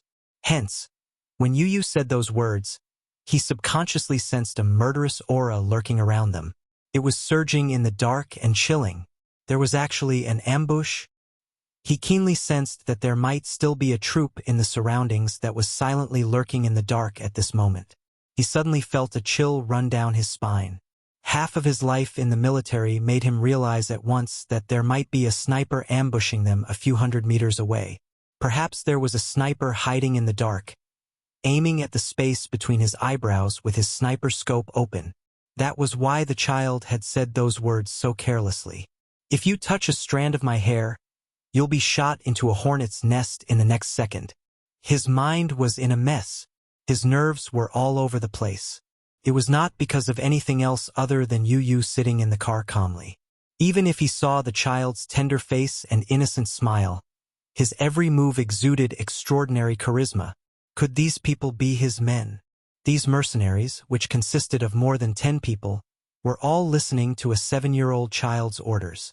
Mu Linfeng felt that his understanding had been overturned. His cold eyes swept past Vermilion Bird and sized her up before his gaze slowly landed on Yun Tianyo's face. This child was not ordinary. He resembled Mu Yaja when he was young, but as a son, he was more ruthless and mature than his father. He was so young, yet he already had such charisma. Apart from being shocked, he was also wary of him. He was even more certain that this child was an extremely dangerous person and must not be allowed to live. Initially, he thought that this was Mu Yaja's force. When he first saw the child sitting in the car, he thought that he was just good with his mouth. However, Mu Linfeng was half a beat slower to react, and his heart instantly froze. He came back to his senses and suddenly realized that this child was not such a simple character at all. He could not figure it out. How could he have imagined that a child could have such power? How did he do it? "Put the gun down," Vermilion Bird warned coldly. As Yu's secret guard, she would not allow anyone to pose a threat to Yu in front of her. She warned sternly as her gaze shot out like a sharp sword. Even the experienced adjutant could not help but be intimidated by her gaze. His hand, which was holding the gun tightly, trembled, but he still did not put it down. The Vermilion Bird didn't say another word. She suddenly stepped forward, swept her long leg, and gave a high kick. With a heavy muffled sound, she kicked his hand that was holding the gun. The gun flew out of his hand. At the same time, the soldier at the side saw her move and wanted to shoot her. Vermilion Bird's eyes. "Kill." Before the soldier could open fire. The atmosphere at the scene was completely tense, and the sound of loading rose and fell one after another. Vermilion Bird spun around, but in a flash, she appeared behind Mu Linfeng like a specter in the next second. She pointed the gun at the back of his head and bellowed, "Who dares to move?" The air seemed to have frozen, and everyone held their breaths. Chapter 1369. The entire process took less than 5 seconds. Vermilion Bird's movements were so nimble that it made one's scalp tingle. Fast as lightning. It made one's heart beat faster. They had already experienced Vermilion Bird's ability with just a glance. No one dared to be sure that their movements were faster than the bullets in her pistol. Hence, no one dared to make a move the moment she gave her order. Yu raised a brow and shrugged innocently. She rebuked, "Everyone, be obedient. Vermilion Bird is very fierce. If anyone disobeys, the bullets won't have eyes." Mu Linfeng's face darkened further. His son's arrogance made him gnash his teeth in hatred, but he could do nothing to him in this situation. In fact, looking at the scene, Mu Linfeng's men had the advantage in numbers. There were at least a dozen cars worth of military equipment. In terms of headcount, they did not lose to Yun Tianyu. The reason why he dared not act rashly was that Yu had arranged for a sniper to ambush him in the dark. Perhaps someone was aiming at the space between his eyebrows right now. With Vermilion Bird behind him, even if he had the advantage in numbers, he would not be able to gain any benefits. Mu Linfeng dared not make a move, and the situation came to a standstill. "What do you mean by this?" Mu Linfeng snorted. "Looks like you don't know your place. Do you know what will happen to you if you do this? Second uncle has a high position and a noble status. I know it very well." Yu smiled faintly. "It's just that, second uncle, you're the one who doesn't know my place, not me. Do you understand?" "What do you mean?" "Nothing." Yu casually said, "I just hope that second uncle won't interfere in my affairs. I'll give you a chance now. Take your men and leave immediately. I won't hurt a single strand of your hair. However, there's one person who must stay." Mu Linfeng frowned when he heard that. Without thinking, he knew who the person Yu wanted him to stay was. It seemed that this lad was here for fourth Mu too. At that moment, he suddenly realized what Yu had said. "Second granduncle, you're the one who hasn't figured out my identity, not me. Do you understand? Did he not know who he was? Who was this child?" For a moment, Mu Linfeng could not figure it out. Thinking about it again and again, he felt a chill from the bottom of his feet. However, he did not lower himself and continued to put on airs. With a cold face, he said, "I should be the one saying this to you. Have some self-awareness and retreat with your men. Then, I won't argue with you about what happened today." However, despite putting on airs, Mu Linfeng still showed a trace of weakness. Unlike his aggressive attitude earlier, he did not have much confidence in his words now. Yu did not give him a way out. "You're kidding." His lips curled up mockingly, and a trace of disdain appeared on his tender little face. "If second uncle insists on interfering, why don't you give it a try? I'd like to see how you're going to take him away from me." A trace of viciousness flashed across Mu Linfeng's eyes. His face darkened and then turned green. He could neither advance nor retreat.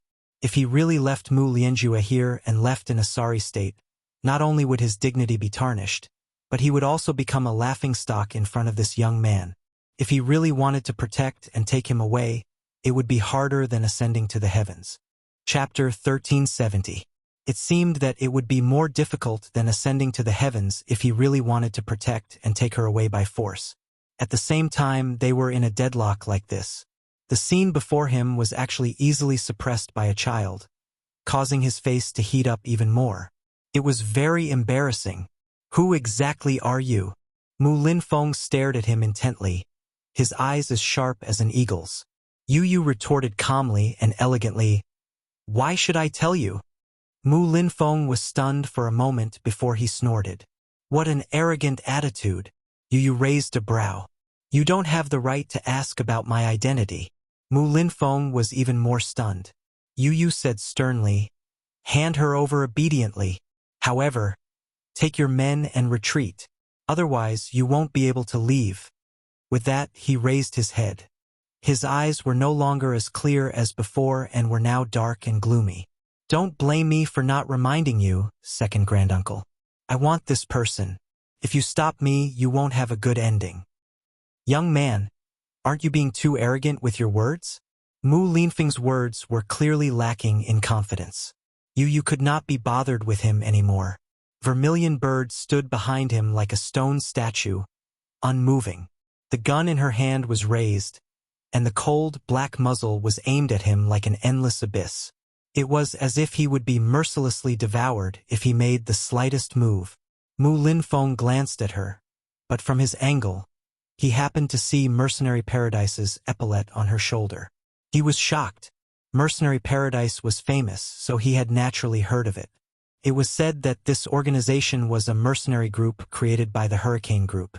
They were a mercenary group from Mercenary Paradise and had extraordinary strength. Mu Linfeng's gaze deepened as he looked at Yu.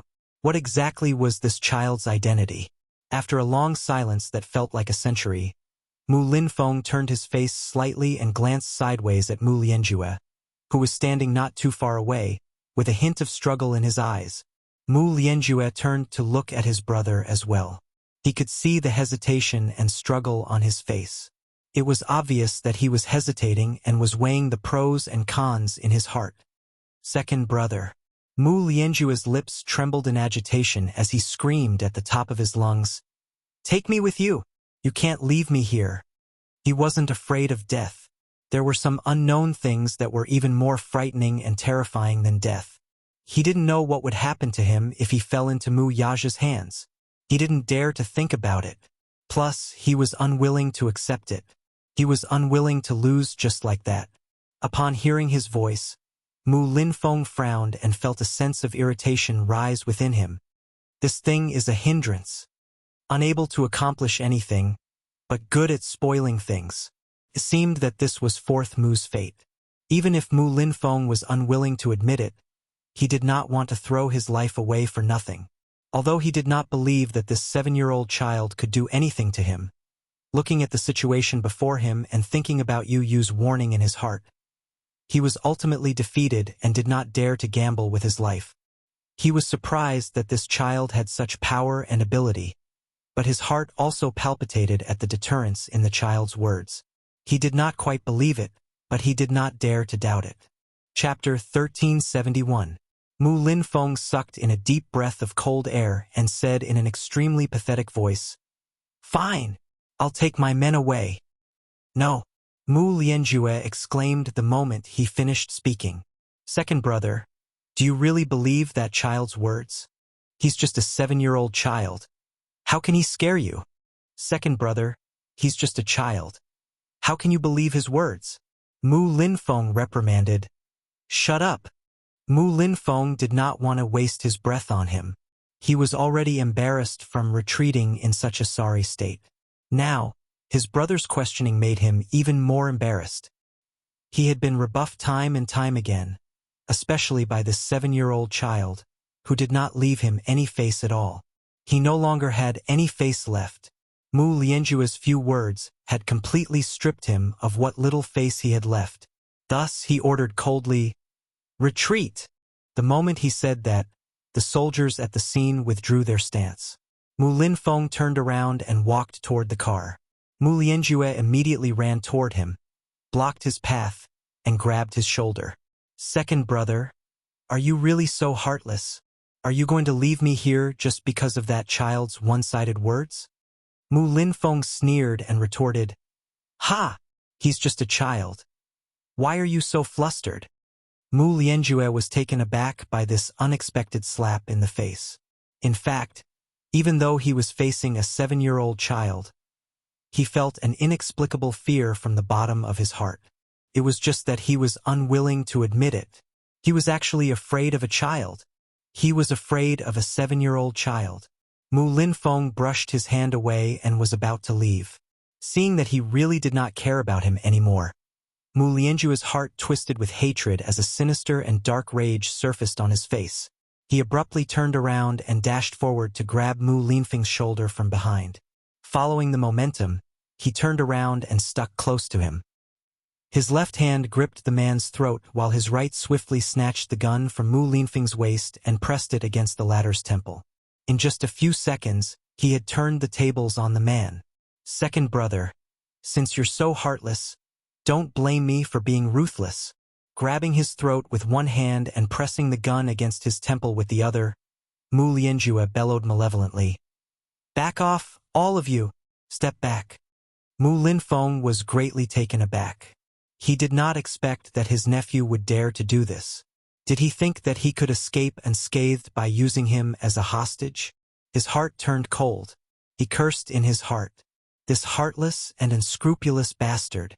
To think that he had cared about the decades of brotherhood and brotherhood, that he had given him advice to find a way out for him. He had even gone so far as to fall out with Wuxia. In the end, he had repaid his kindness with ingratitude. Bastard! What are you trying to do?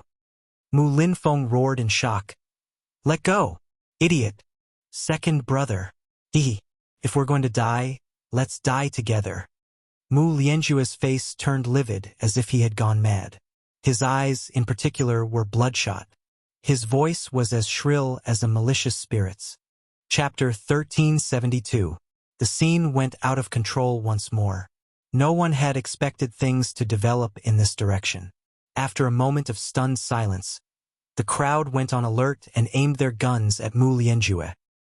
His lips curled into a bloodthirsty smirk as he tightened his grip on Mu Linfeng's throat. His knuckles tightened as he pressed the gun muzzle against the latter's temple. He was ready to fire. Tell them to put down their guns, he threatened. Mu Linfeng remained silent. His face was flushed red from suffocation. But even so, his lips remained tightly pursed and he did not loosen his grip. You really think I won't dare to kill you, don't you? Mu Lianjue's voice grew colder. At most, I'll drag you down to hell with me if I die. Tell them to put down their guns. Do you hear me? Do you hear me? Mu Si, are you crazy? Are you? Mu Linfeng spat out a few words with difficulty as he glared at him with bloodshot eyes. Like an enraged beast, he flew into a rage. Mu Lianjue sneered. Second Mu, cut the crap. I told you to order them to put away their guns. Do you hear me? I don't have the patience. Tell them to put away their guns. Put away their guns. As he spoke, he tightened his grip on Mu Linfeng's throat and exerted more force with his fingers, as if he wanted to stab the latter's throat. Mu Linfeng grunted in pain and struggled for a while before raising his voice. Put away your guns. The moment he gave the order, his subordinates exchanged glances. However, no one dared to disobey Mu Linfeng's orders. Thus, they all put away their guns. Give me a car. Mu Lianjue issued a second order, but this time, he was like a trapped beast on the verge of death. Mu Linfeng gritted his teeth, angry at his cowardice. But more than that, he hated himself for having misjudged him. Yu burst into laughter when she saw this scene. It was rare to see a dog-eat-dog scene. Today, however, he had seen what a real dog-eat-dog fight was. The flood rushed against the Dragon King's temple, and they were fighting against each other. Had Mu Lianjue lost his mind? Did he think that he could escape unscathed just like this? Dream on. Just as Yu was about to open the door and get out of the car, Lisa suddenly grabbed his hand and shook her head at him. Danger. She spat out 2 words. Yu smiled and said calmly, What's there to be afraid of? You'll protect me.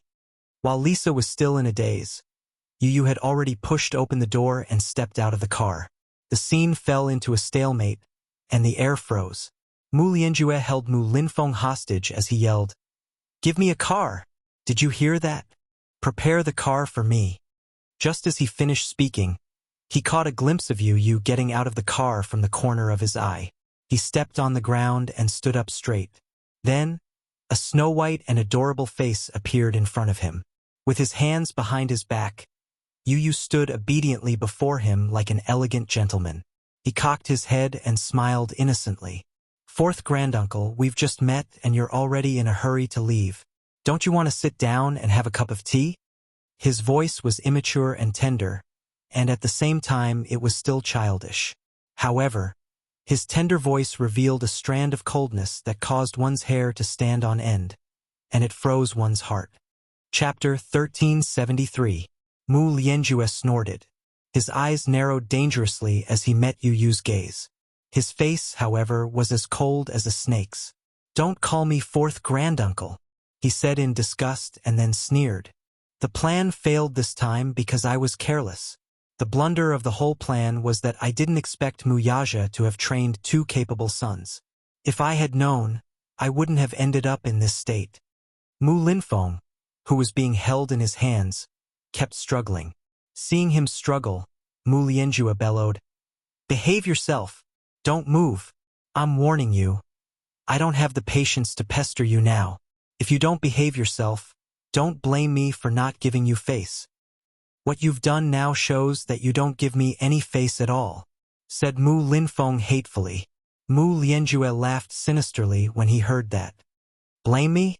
You're the one who didn't care about your brotherly ties. You actually insisted on leaving me here just now. Why? Second brother, you're actually afraid of a child. How many people will laugh at you if this gets out? The second head of the Mu family is actually intimidated by a 7-year-old child. I think you've lived half your life in vain. Shut up, Mu Linfeng said angrily. Fourth Mu, this is a sin you created. You should bear it yourself. What do you mean by I didn't care about my brotherly ties? You're the one with a heart of stone. It's you who murdered Lianqing. It's you who harmed Ishan. It's also you who poisoned the old man's medicine. You're the one who did all these treacherous deeds. You're the one who's truly heartless. To think that I thought that you and I were born from the same roots and are connected by blood. In the end, you're actually accusing me. Fourth Mu, you're too disappointing. Are you blaming me for this? Mu Lianjue lost control of himself and shouted, Second brother, are you blaming me for this? Back then, if you hadn't colluded with the elders to support Mu Yaja, would I have ended up in this state? You wouldn't have ended up in this state. You're regretting it now, aren't you? The organization that he had painstakingly nurtured turned against him in the end. The chess pieces that you had painstakingly set up, the chess pieces that you had painstakingly nurtured, and what happened in the end. This pawn doesn't listen to you at all. All of this vast Mu family empire should have belonged to me. Originally, all of this could have changed for the better. In my hands, the Mu group will become even more powerful and majestic. However, you actually supported a chess piece to rise to the top. Haha, Mu heir, it seems that this is also your ambition. You want to use Mu Yaja as a puppet to take over the vast territory of the Mu clan. The more Mu Lianjue spoke, the darker Mu Linfeng's face became. He bellowed, Shut up! What? Was he angry out of humiliation? What I said is the truth. In terms of ambition, how can I compare to you? Mu Lianjue narrowed his eyes, his voice sinister. His voice was incomparably cold, revealing a bone-chilling hatred.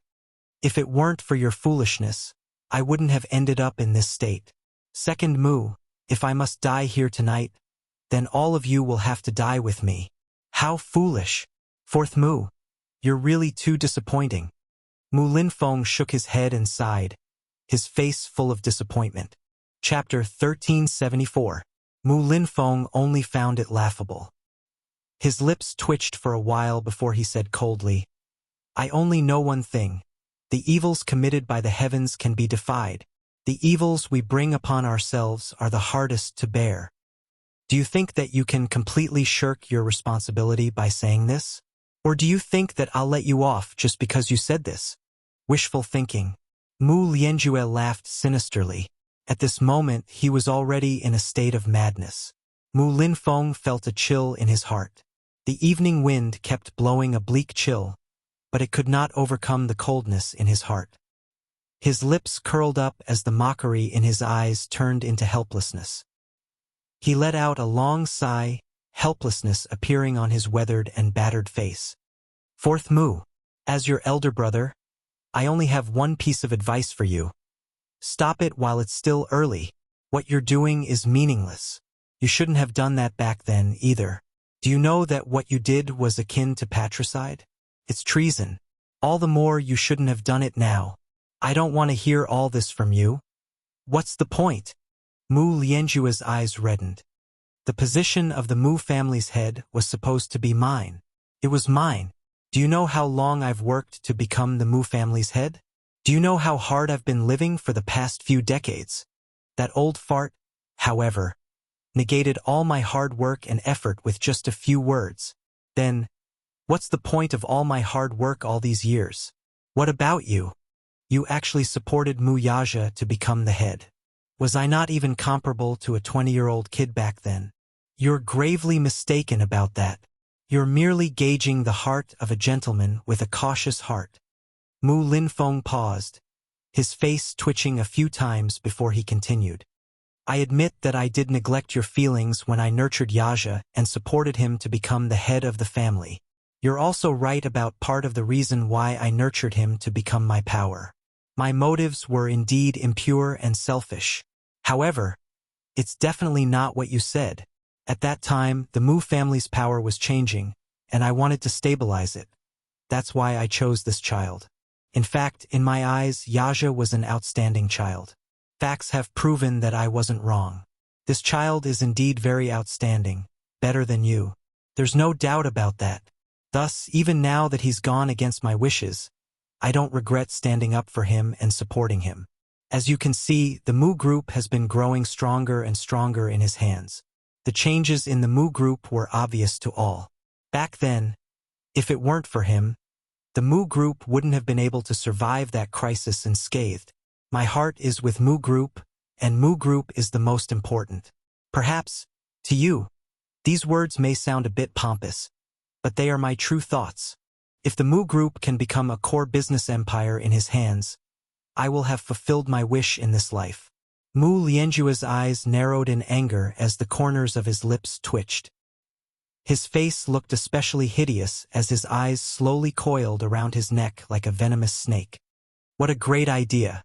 Mu heir, if you say you have no selfish motives, who would believe you? You don't have to say such high-sounding words here.